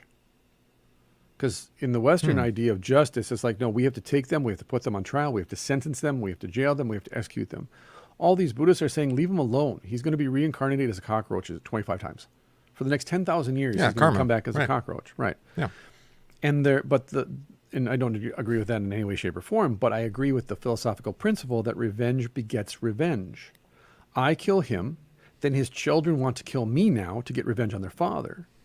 Because to the dualistic point, we believe he wrote, the same author wrote the definitive book on Nuremberg, which he calls out the whole trial as kind of a sham, and that it actually unified the German people in their defense of Nazism, and how they then buried Nazism underground, so to speak, and therefore it was never kind of. Well, they just it was rebranded ultimately. They just rebranded. And he calls them the 68ers. The kids that were born after 68 were the ones who then said, we condemn all of that. But there were plenty of Germans up to 1968 who were just like, again, like Trumpers today. It's like, we're going to vote for Trump, but we can't talk about it. I mean, how much of German industry is still owned and operated by the German government? Yeah. Or it's guys running not the all World that Economic Forum or whatever you want to. That's why I loved watching Cleo, and I forgot that it was called the GDR, East Yes, Germany. exactly. I'm like, wait a minute. Yes. That's not branded correctly. That's right. Exactly. Yeah, Again, man. they're lying. We know they're lying. We all know we're lying, but let's have some fun with it. It's a farce. It's a farce. So badness cannot succeed even in being bad in the same way in which goodness is good. Goodness is, so to speak, itself. Badness is only spoiled goodness. That's the point. I made this, again, I must have learned this from Lewis. Every day that Hitler got out of bed, he loved going to work. He loved it because he believed he was saving the German nation from the absolute exploitation and devastation of what happened at Versailles and afterwards. We have an expression for this, though. He drank his own Kool-Aid. He drank his own Kool-Aid, and he might have had a venereal disease that drove him insane as well. But again, evil has its own rewards. The point is, as I've noted, learning from other historians, the politicians and the aristocracy surrendered at Versailles, but the German military never did because they thought they were righteous. Nietzsche writes about this when Germany became it was no longer Saxony, it was Germany. And Nietzsche calls BS on the entire drive to become a nation state. He's like, this is not going to end well. Like, By the way, entire when you said revenge begets revenge, I mean, that's the sins of the father visited upon the third and fourth generation. 100%. Right. So, Well, so the going back to Buddhist David is and Absalom. confessing the truth that the scripture confesses in a different way. In that way, then we can agree with the Buddhist on that principle, Right. That's the point. which is to Lewis's point, that don't just say outright everything they say is wrong, because there is such a thing as natural law. Well, and this is also another scandalous Luther point, isn't it? Right, where he was like, "I'd rather have a faithful Turk as a king than a godless king." Right. Right. And it's like, well, how could you dare say that? I was like, because at least the Turk has like some moral code. Is Right. effectively Read what Robin he's saying. Hood. Just read Robin Hood. Yeah, exactly. Yeah. Yeah. Why are you taxing the people to death? Oh, I'm doing it in the name of God and for the sake of the British people. Well, here we'll just say something scandalous. Would you rather have Biden the Great or Suleiman the Great? Right. Well, that's Suleiman. obvious, Yeah, I think. Right. The Ottoman Empire was not later on even wasn't a terrible place to No, it was rocking and rolling. It was yeah. There's some at basic least as far as ground human rules, otherwise prosperity just- goes. Yeah, right? exactly. Yeah. Yeah. So goodness is in and of itself good because the one who creates good is a higher power. It's God. It's outside of good and evil. Badness is just spoiled goodness, and there must be something good first before it can be spoiled. We called sadism a sexual perversion, but you must first have an idea of normal sexuality before you can talk about it being perverted, which is why it's a scandal nowadays to actually even talk about this stuff in the pulpit. Because even Christians don't have a biblical definition of sexuality. Right. Well, we call things, that are not, that should be humbling us, but we call them pride, and so we're prideful about them instead. Right. Be proud of your sexuality. What? What does that mean? Well, it that's means a sex without perversion, is what it consequence is. to a lot of people. Yeah. In the Bible, it means being a virgin. But in culture, it means that you own, quote unquote, own your sexuality because you're a hyper individualist, you're a materialist. Okay. And therefore, what you're really saying is I can have sex with whoever I want to without consequences, thanks to modern chemicals. Well, so then it's kind of a Gnostic dualism as well. Well, it's satanic. It's an inversion of creation. Well, that's the problem with all of those other categories that we make up, right? Gnosticism, dualism, and whatever. It's like, well, they all fall under a pretty broad umbrella. It's not God's word. Yeah, exactly. Yeah. So there must be something good before it can be spoiled. That's the problem. Perversion is just perversion because there is an actual idea, a principle of normal sexuality. That's why we can look at something and go, well, that's perverse. Versus, oh yeah, that's totally normal. Right? The trans agenda will never be accepted holistically by any society because natural law says it's a perversion of God's created order. There's a man and there's a woman and they're distinct. You can't just say, because I've had this conversation with Christians like, yeah, but can't you admit that there are certain people born the wrong gender? I'm like, no, because then that would by implication mean God dropped the vial on the floor and went, oopsie, I wonder how this one's going to turn out. As I've said, I think there are people that are born with maybe born, or at least they learn, maybe even born confused about their sexuality, their sex, which God gave them at birth. Right. So they pervert it. Exactly. And then they use words to do it, right? That's gender. Right. Exactly. Right. And Respect we my always have to pronouns. remember the professor who invented the term gender identity and all this stuff. Oh, you mean His last Kinsey? name- No, Money. John that guy. Money. Yeah, the pervert who preyed upon two boys in his gender identity experiments. We don't want to talk about that. Was he? I don't know this guy. So John Money, huh? He taught at Harvard. I think it's John Money.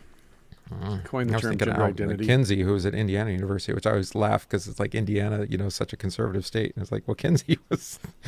John Money was a New Zealand psychologist, sexologist, and author known for this research into sexual identity and biology. New Zealand. He was a pervert who sexually abused boys. And so the entire movement of gender identity is based on this guy's work. Johns Hopkins Gender Identity Clinic. Yeah. Oh, he was doing reassignments already. Yeah. Oh my goodness. Both the boys he used primarily, I think they both committed suicide when they got older. It says he was a Protestant of English and Welsh descent. Victory. Right. We're all More born English asexual. Protestant. No, we're not. Yeah. We're not born anyway. We're born according to God's creation of us. Chromosomes don't lie. Right. God creates us man and woman. God creates us in the womb. He weaves us together. Again, he chose me before creation to be a man. That's the biblical worldview. That's the biblical worldview. Biology doesn't agree with God's word. We throw out biology, especially when it comes to terms and philosophies like gender identity.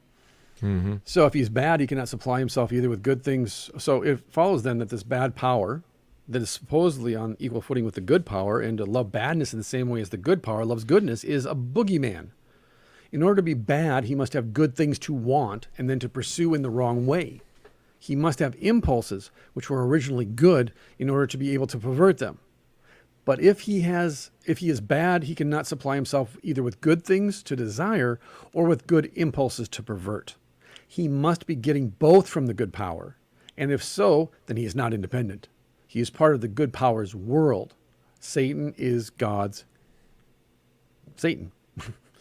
He was made either by the good power or by some power above both of them, which would then mean God's not God. Because there's a God above that God, right? Mm-hmm.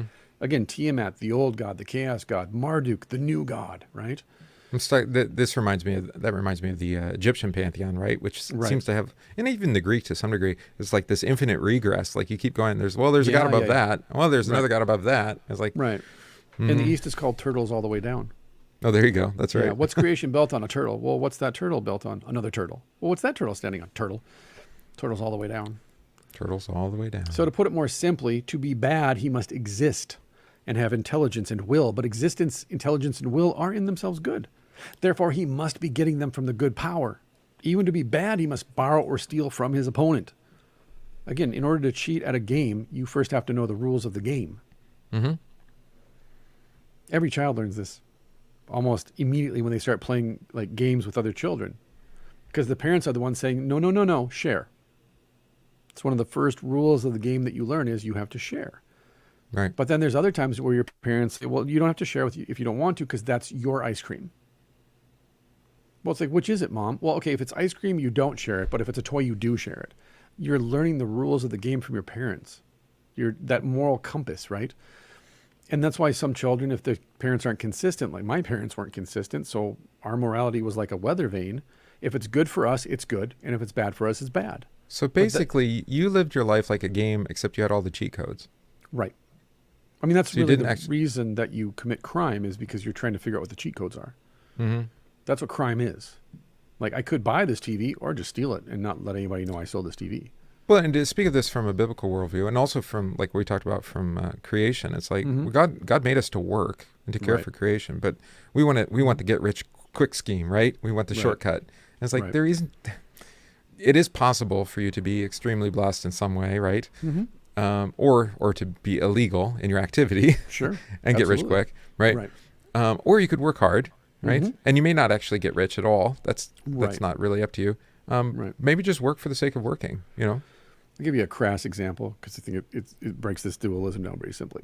Every once in a while, someone will come into the gym who claims that they've had over 200 street fights, right? 200 knockouts, 200 street fights. Whoa. Yeah, they're amazing, right? Where do you go? So we say, hey, that? go over there and spar with that woman who's 105 pounds who's been here 6 months. And she tunes them up, usually, right? Why? Or, hey, go train with the purple belt over there. Or, hey, go train with my Muay Thai coach. He'll go a round or two with you, right? And the rounds never go a full 3 minutes because they don't have any cardio or stamina, and they're not actual athletes. They're not trained, right? It's just, they're just winging stuff, and they're lying most of the time, too. Because a street fight for them is like, I grabbed a guy by the shirt and threw him against a wall, and he, like, begged off. Like, oh, victory. They come in with this attitude, like, I've got 200 street fights, and this doesn't work, and in a real fight, and it's like, okay, let's fight for real. You don't want to fight with gloves on? I'll fight without gloves on. I do it all the time with my coach. We can go bare knuckle. Let's do it, right? And then within like a minute, 32 minutes, they're gassed and, you're tuning them up. But it's that mindset of, I can do this because I've created this mythos around myself, right? And you don't understand that there's reality. And then you believe your own myth. There it is. Exactly. Yeah. Right. And you believe, again, exactly. You create your own mythos, right? And then when reality comes literally crashing in on you, right, at full speed, all of a sudden you're like, whoa. And then you start backpedaling like, well, yeah, but this wouldn't work against multiple attackers. And this wouldn't work on the ground. And this wouldn't work here. And this wouldn't work there. And it's like, name one thing, right, that would work in all times and all places perfectly, right? Because the world's chaotic and people are unpredictable and the things they do are unpredictable. This is why you come up with something called mixed martial arts. Exactly. But ultimately, no matter who is the best at the thing that they're doing, there's somebody above them who's better. This is within the ethos. There's always somebody bigger. There's always someone badder. There's always someone stronger and faster. So there's a sequel to the game, and it has another big boss. Yes. And so you think, oh, I've got the cheat code. I've won 200 street fights. It's like you're cheating yourself. You're not. It's not a cheat code. You're cheating yourself. And I just showed you because you cut all these corners that you are completely deficient in this area. It's like theology. Same thing. God has called me to preach. Okay, what are you going to preach? Again, you don't have to go to seminary to preach. You don't have to be a part of the guild to preach, but let me hear you. Let's hear it. And this person has no biblical literacy, right? They've never read theology, and the theology that they have read or watched on TV or on YouTube, they haven't grasped because they haven't really thought that deeply. They're just like, no, I should be up there preaching because I'm better than this guy. Okay, share, right? And very quickly it becomes apparent you're not called by the Holy Spirit to preach. This is your mythos you've created for yourself. And I preach under the authority of a higher power. You think you're preaching under the authority of that same power. So let's compare notes, right? Yeah. This isn't a clericalism, by the way. I think it's important to note. It's not just about... I strongly believe in the priesthood of all believers and support it. 100%. But there's order. And it's if the God that I am under authority and orders from, I take my marching orders from this God. The message that I've been sent to deliver to you was given to me by this God. If he is not the source of the message, if there's a God above this God, like Jesus, let's say, again, the common thing, right? Jesus and God. Mm-hmm. Yeah, right. So if Jesus sends me with this message, he gives me my marching orders, but then the God who is over Jesus gives me different marching orders. One of them is not God. If Satan is equally as powerful as Jesus, then Jesus is not God Almighty, right? If there is another word that can create life, then Jesus is not the creator of life, because the Bible makes a very definite, unique statement that he alone creates life. It's always wondered about the Mormons in this regard, right? Where they say that we all become deified. And to some degree, even Eastern Christians sometimes get on this. Yeah. You know, it's like, well, doesn't that put you next to Jesus? So is he no longer your Lord? Right. Well, Buddy yeah, Jesus. no, yeah, you become a Lord. And so he just becomes an example of how to become a Lord. I'm like, Sure. Lord of your own planet, right? Which comes full circle, like Paul says in the live stream. When gods bleed and the charade drops, well, you're not a god.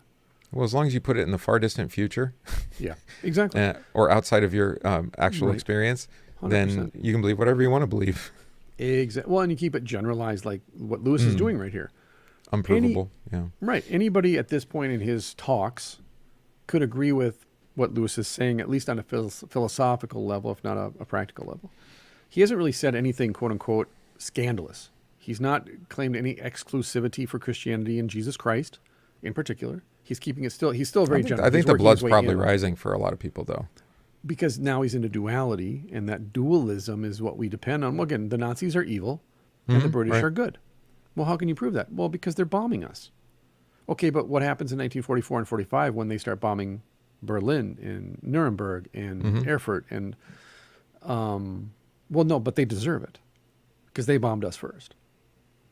And then we get into the argument about just war theory. Nice categories. Yeah. Exactly, nice categories.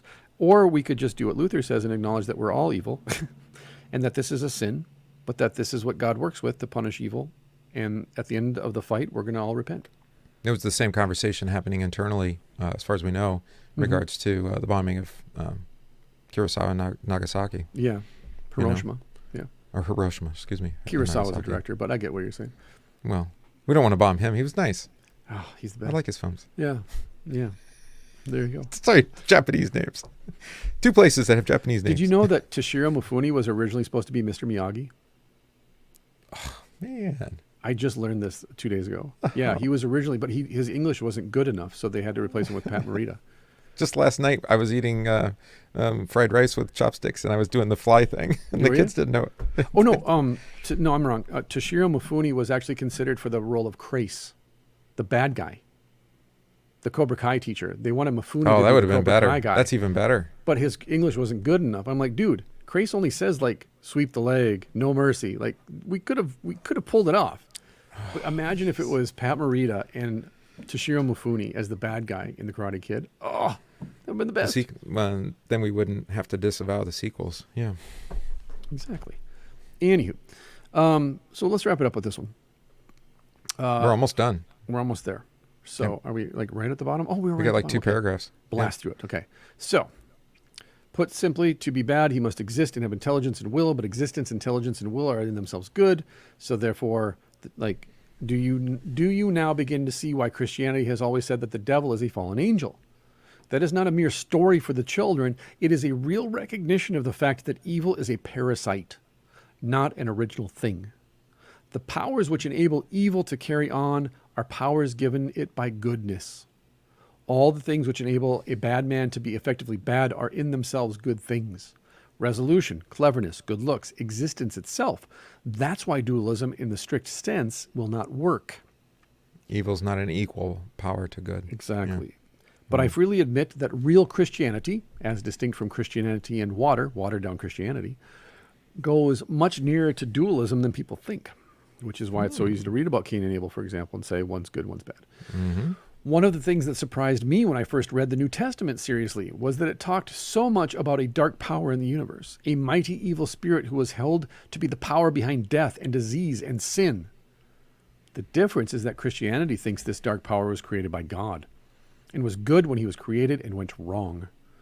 Christianity agrees with dualism that this universe is at war, but it does not think this is a war between independent powers. It thinks it is a civil war, a rebellion, and that we are living in a part of the universe occupied by the rebel. Another way to say this, and I don't know where I got this, maybe it's from Lewis or Luther or somebody, is that evil or badness or whatever you want to call it never creates. It never makes. Right, exactly. It can only, well, like Simone Weil when we read about evil. Maybe that's where it was from. Yeah. Right. It can only represent and reuse what good Distort, has already... misuse, corrupt. Yeah. Which, according to this, then means that the rebel alliance are the evil bad guys, and the empire are the good guys. You're making me uncomfortable. I have to get rid of my Rebel Alliance tattoo now. Darn it. Right. That's right, exactly. Got to rewrite the gospel according to the Jedis. So enemy-occupied territory, that is what this world is. Christianity is the story of how the rightful king has landed. This is a famous quote, by the way. Mm-hmm. Christianity is the story of how the rightful king has landed. You might say landed in disguise, and is calling us all to take part in a great campaign of sabotage. When you go to church, you are really listening in to the secret wireless from our friends. That is why the enemy is so anxious to prevent us from going, and also why the enemy tries to kill the messengers. How does it? He does it by playing on our conceit and our laziness and our intellectual snobbery. Ooh, that hits a little bit too close to home. I know someone will ask me, do you really mean at this time of day to reintroduce our old friend the devil, hoofs and horns and all? Well, what the time of day has to do with it, I do not know. Day, night, whatever. This is more for children at bedtime. And I am not particular about the hoofs and horns, but in other respects, my answer is yes, I do. I do not claim to know anything about his personal appearance. If anybody really wants to know him better, I would say to that person, don't worry. If you really want to, you will, whether you like it. When you do is another question. Oh, I'm sorry, there's no period there. There should be a period after there will, should be. Right? Whether you like it when you do is another question. If you want to know the devil, don't worry, he'll come looking for you. He'll come and find you. Which Ivan Karamazov finds out, and young Goodman Brown. Yeah. It seems like we've talked about this before. Right. Yeah. This is a profound section. It is. That's why I wanted to read it again, because I read that first paragraph and I was like, oh, I remember this. This is good. I can't remember his background exactly, but, I mean, this is, I mean, he's got to have some kind of classical ed background. Who? Because he's Lewis? Yeah, because he's doing this. He does. Yeah, no, 100%. Yeah, he's doing this he's just, You got to remember, though, in those days, he went to Latin school as a boy. Right. So, I mean, he's. Why does this? It sounds so easy to us. Maybe I don't know if it's easy. That's not right. Simple, right? Yeah. He's just walking through it. And he's just making all the good arguments. He's not setting up straw mans. He's just he's working through the different perspectives and how they interact, and demonstrating the fallacies along the way. Clive Staples Lewis was born in Belfast in Ulster, Ireland, which is why he's awesome. On the 29th of November, 1898, his father Albert was a solicitor, whose father Richard Lewis had come to Ireland from Wales during the mid-19th century. Lewis's mother was Florence Augusta Lewis, née Hamilton, known as Flora, the daughter of Thomas Hamilton, a Church of Ireland priest, the great-granddaughter of both Bishop Hugh Hamilton and John Staples. Lewis had an elder brother, Warren. He was baptized on January 29th, 1899, by his maternal grandfather at St. Mark's Church. He talks about that in the book. When his dog Jaxie was killed by a car, the 4-year-old Lewis adopted the name Jaxie. Just so you know. Okay. As a boy, he was fascinated with anthropomorphic animals. He loved Beatrix Potter. He was schooled by private tutors until the age of 9, when his mother died in 1908 from cancer, and his father sent them to England to live and study at Wynyard School in Waterford, Hertfordshire. Lewis's brother had enrolled through 3 years previously. Not long after, the school was closed due to the lack of pupils. He then went to Campbell College in the east of Belfast, about a mile from his home, and left after a few months due to respiratory problems. He was then sent back to England to the health resort town of Malvern in Worcestershire, where he attended the preparatory school, the Cherbourg School, which Lewis referred to as Chartres in his autobiography. He hated schools. He hated schools. Yeah. It was during this time that he abandoned Christianity, that he was taught as a child and became an atheist. Shocking. During this time, he also developed a fascination with European mythology and the occult, which is again why I was drawn to him, because that's what happened to me. He knows what he's talking about then. In 1913, he enrolled at Malvern College, where he remained until the following June. He found the school socially competitive. After leaving Malvern, he studied privately with William T. Kirkpatrick, his father's old tutor and former headmaster of Lurgan College. As a teenager, Lewis was wonderstruck by the songs and legends of what he called Northernness, the ancient literature of Scandinavia preserved in the Icelandic sagas. These legends intensified an inner longing that he would later call joy. There you go. And so as a teenager, by joy. He wrote a lot. As a teenager, epic poetry, operas, Norse mythology, the natural world. And then it was Kirkpatrick, who he studied with, who instilled in him the love of Greek literature and mythology and sharpened his ability to debate and reason. Mm-hmm. He was awarded a scholarship to Oxford in 1916. So he did not really have formal schooling, and anytime it sounds like he was there, he didn't last very long. Yeah, and then there's something after that, what she refers to as my Irish life and the shock of going to, It's one of my favorite parts in the Chronicles of Narnia when, is it Bacchus that comes by and all the school kids run off from with the teacher? Right. Yeah. They, like the teacher is holding them hostage, basically, is how you may say, and they like climb out the window and everything. It's fun. No, maybe I'll read that on the plane on the way out to the conference, but I highly recommend reading Surprised by Joy, where he writes about his life. Mm-hmm. Because I think that's what really appealed to me most is because I read Surprised by Joy after Mere Christianity, because to the point when I read it at 24, 25, like I said, it was like he was anticipating my thoughts. So then when I looked in the bibliography in the back of the edition of Mere Christianity I saw that he had this autobiography, and I read that. And again, like I said, I was obsessed with Northern European mythology. I was obsessed with the occult and folk religions from Britain and Scotland and Ireland and Scandinavia and Europe. Yeah. And so when you read like the Lion, the Witch, and the Wardrobe and the whole series, or even Paralandra, like you noted, it sounds like he is well read and has a profound knowledge of stuff from that genre. And again, I hated school too, and struggled, and felt like it was not a place that rewarded curiosity and questions. And I think that's the thing, is that when you lock into a theologian that you agree with, or that or at least resonates, right? Resonates, yeah, that's the word, resonates. Take a step back and just try and detach and be objective and ask, is it a personal thing, or is it a doctrinal thing, or is it a mixture of both? Usually it's, the well of history is you see your own reflection. But at least for me then, and then when later Christians said, hey, you got to be careful of C.S. Lewis, I'm like, why? Like, well, there's problems. I'm like, well, every theologian has problems. They're sinners. Well, yeah, but he's a universalist. I'm like, yeah, but there it is. I can see how you got there, but I don't agree with you. Because I had read apologetics before I had read hard theology versus vice versa. So from reading apologetics, I was like, no, he's just doing apologetics. He's applying a soft hand, a gloved hand to very thorny issues. Because he's not in a pulpit preaching to Christians on Sunday. He's talking to a nation of people. So therefore, he's not going to come out making assertions like you or I would about Jesus in the pulpit. It's not the forum. Well, it's not even as obviously Christ haunted as we are today. Yeah. I mean, 41 to 45. I mean, the particular Church of England is profoundly like prominent in cultural life, societal life. Still at that point. And even throughout the whole kingdom, I suppose, the Presbyterians in the north and, in Scotland and whatnot. Yeah. Irish Catholics, etc. I don't know. So should we let the audience decide? Do we just finished section 2 of chapter, or I think we should finish this. Section 1 and 2. I finished book 2 here. You might as well, because section 3 is the shocking alternative, which we otherwise we're just leaving the argument hang, Oof. We wouldn't want our critics to cliffhangers are good, but we don't want to leave them. Right. Just one season and we're going to cancel it. Come on. How dare you? I need to know what happens at the. Or no, maybe you don't. Go read it for yourself. Wait till you get to the final episode of Cleo. It's just like yes. Yeah, I've got other family in town, and I don't think they enjoy jumping in midstream. No. Yeah. There is actual nudity at the end of the final episode. There is actual nudity. So.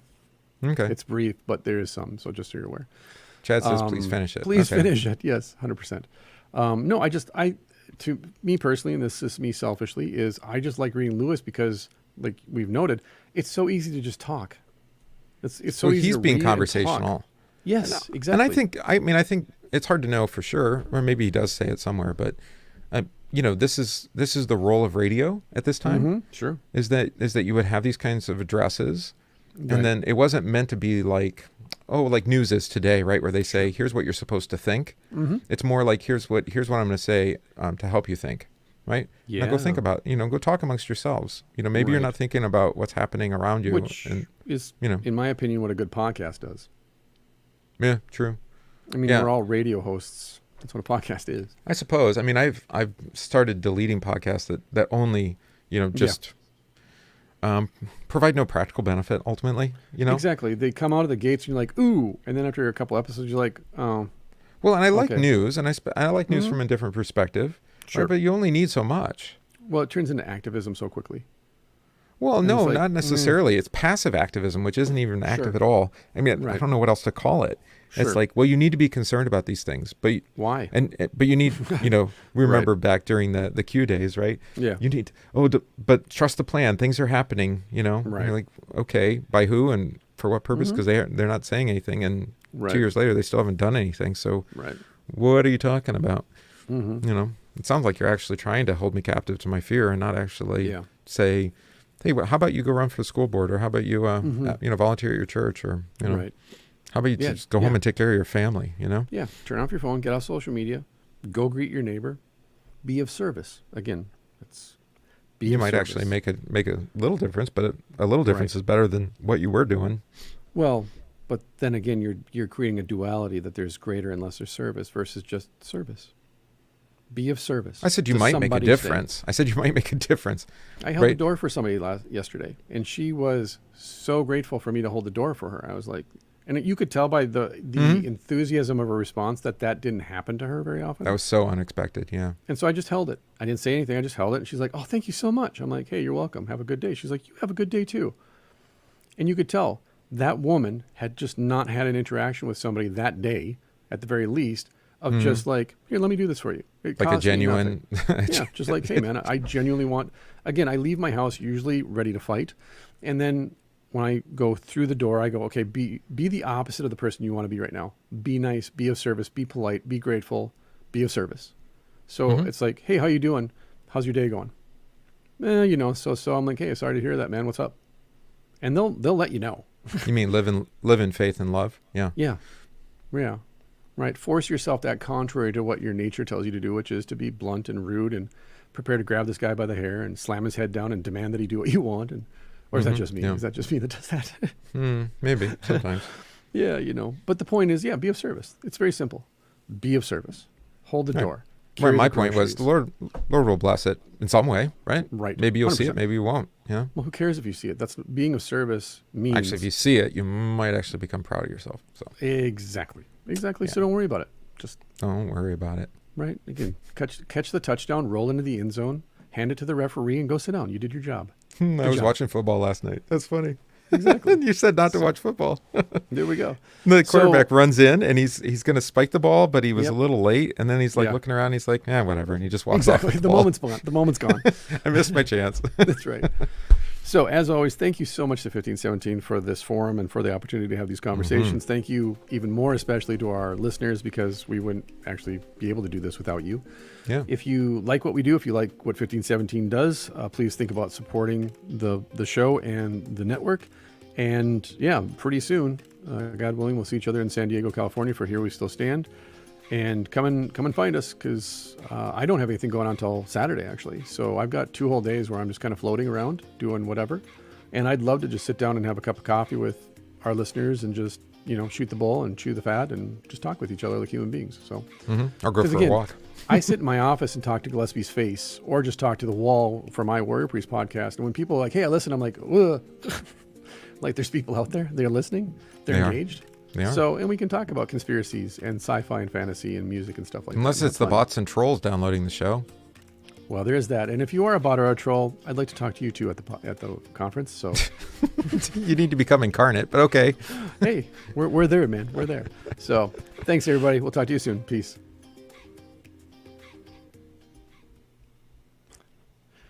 Luther bot. That's what we need. Luther bots. It'd be just Look at all the bad sci-fi. right. No, it'd be like the Luther bot. It would just be wrapped in like felt and there'd be lots of like lace and. I was thinking of the Gingham, fembots lots of gingham. from Austin Powers, but anyway. Hey, that's on Netflix now. They put up the trilogy on Netflix. I only seen the first movie. I never watched It has the rest. not aged well. Let's put it that way. I don't think Mike Myers has aged well. Well, I quote it a lot, especially Fat Bastard. But as a whole, you realize how much that was a kind of part of the cultural zeitgeist at that time. Like he made this movie called So I Married an Axe Murderer. Really small movie that didn't do I well. remember it. Yeah. That movie's fantastic. I love that movie now. Whereas at the time, I was like, this isn't like Austin Powers and it's not Wayne's World. Right? Because again, But it's even more Wayne's like, World really hasn't aged well either. It has not. But my point is like Cable Guy, for example. Like I never liked Cable Guy until I got older. And then I went back and I'm like, oh, dark humor. Now I get it. So I Married an Axe Murderer is goofy, but there's that dark humor, that undertone of dark humor underneath it, you know? Right. But it's still, he still plays his Scottish father, which is fantastic. But no, you go back and watch Austin Powers now and you're like, yeah, it's all, It's scatological, childish humor, childish. right? Yeah. And yeah, you go back and watch, you're like, it's kind of funny, but it is what it is. Right. What's a movie that I do want to see? Dark humor again, because I've been watching Resident Alien because it's still so good. going, right? So good. And what was the movie he did? Death at a Funeral. Yeah, Yes. Death at a Funeral. Oh, I love that movie. And I only remember it, and I don't know if my memory Because is a of lot him? better than the movie itself. Yeah, because of him. He's so funny outrageous in that movie. Yes. Yeah, he kills it in that movie. And again, speaking of just putting everything into your character and with no shame, okay. Especially within the context of that movie and the other characters and yes, the whole culture. Yes, it's fantastic. It is. Yeah. Well, it's British, right? I mean, that's the thing. Yes, exactly. Isn't Peter Dinklage in that movie too? Oh, maybe he was. I think he is. Oh, Yeah. it's been a long time Because since I've seen I it. just remember at some point Tudyk gets completely naked. Right, that's what I'm talking about. Yeah, right. He just goes for it. So cool. It's taco time and other things. So thanks everybody. Taco Friday. Thanks for being on the live stream. Hey Kaylee, I didn't even see you out there. So cool. But 5:30 a.m. workout schedule at the conference. So I'll be. Yeah, you're not going to. You're not. I say that same thing, and I make it like a day or two. The last time you did go train in the afternoon somewhere. Well, I got up in the morning at 5 and I did the gym at the hotel, and then I went and trained at 10th Planet Freaks in the afternoon because I was supposed to get up and go at 6 a.m., but I couldn't find an Uber to pick me up at 6 a.m. So yeah, I just ran and lifted and then went and trained in the afternoon. The problem is that once you're there, and like for me anyways, I'm here, I'm relaxed. Like Paul Koch, he wants me to come and train with him and roll with him while we're there. So I'll bring my fight gear because I can't not. But it's just within the context of I'm sleeping in a strange place. It's not my bed. I'm around people that I'm not, used to being around. The schedule's all whacked. The days are pretty long. Yeah. And the days are so long. And even if I go back to my hotel room at 10, I still feel like I've been talking to people for 2 days. And so just like to get up at 5 or 6 and go roll, it's just so much like outside of what's going on around me that I'm just like, I need to not get sick. Right. Plus, I mean, you to go for 2 weeks, God willing. But. Right. And you basically, your schedule, you do time things at changes particular out too times. because when I get up at 5 in San Diego, it's 3 o'clock in the morning for my body. Like it blasts me. Like it's just so out of. So that's a great point too. Yeah, like everybody's kept rolling into breakfast at 7 or 8, whereas you and I are like it's 5 or 6. I need coffee, and then in 2 hours I'll eat. Well, then in 2 hours it's like almost lunch, and you have to acclimate. So it's weird. But I think this year, like last time we were there in 19, were we there in 2019? Yeah, it would have been 19. Yeah. Like, especially on Wednesday, you and I we didn't go out very much because we were kind of locked into stuff. But I think this time I'd like to go out more, like get like Uber and go get burritos and, do more of that. Because like I said, we don't have to do anything until Saturday anyways. So we can float. You get your coffee thing. I've got like a book signing maybe, but that's about it. I don't have any coffee thing. I'm not doing coffee. Oh, you don't have to bring coffee this time? Nope. Sweet. So yeah, we're kind of free agents. So if anyone wants to take us out for tacos or coffee. Yeah, I remember somebody saying there was coffee. a decent. It's got to be at least one decent taco place around. There are so many you can't count them. 100%. So yeah, we could do that too. We could do a little posse. Be fun. You might miss something though. Yeah, This is I'm not in the podcast. Yes. Okay. Yeah, no, it's on live stream. So no, I'm not FOMO'd, so I can float free.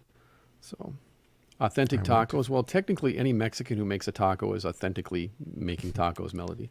So I'm not a big fan of that little like rabbit pellet cheese. I'm not into that. No, that like lunchroom, like cafeteria cheese that never melts. I mean, like you put that in the microwave for 5 minutes and it comes out exactly the same shape. right. And yet it's molten hot. It's like, how did that happen? What kind of binding agent is used in this? Yes, exactly. They look like wood pellets from my Traeger grill. They're orange. I could probably use them for fuel, actually. So, Melody, we have a date for tacos for sure. That's at least once we're going out for tacos. So that's a given.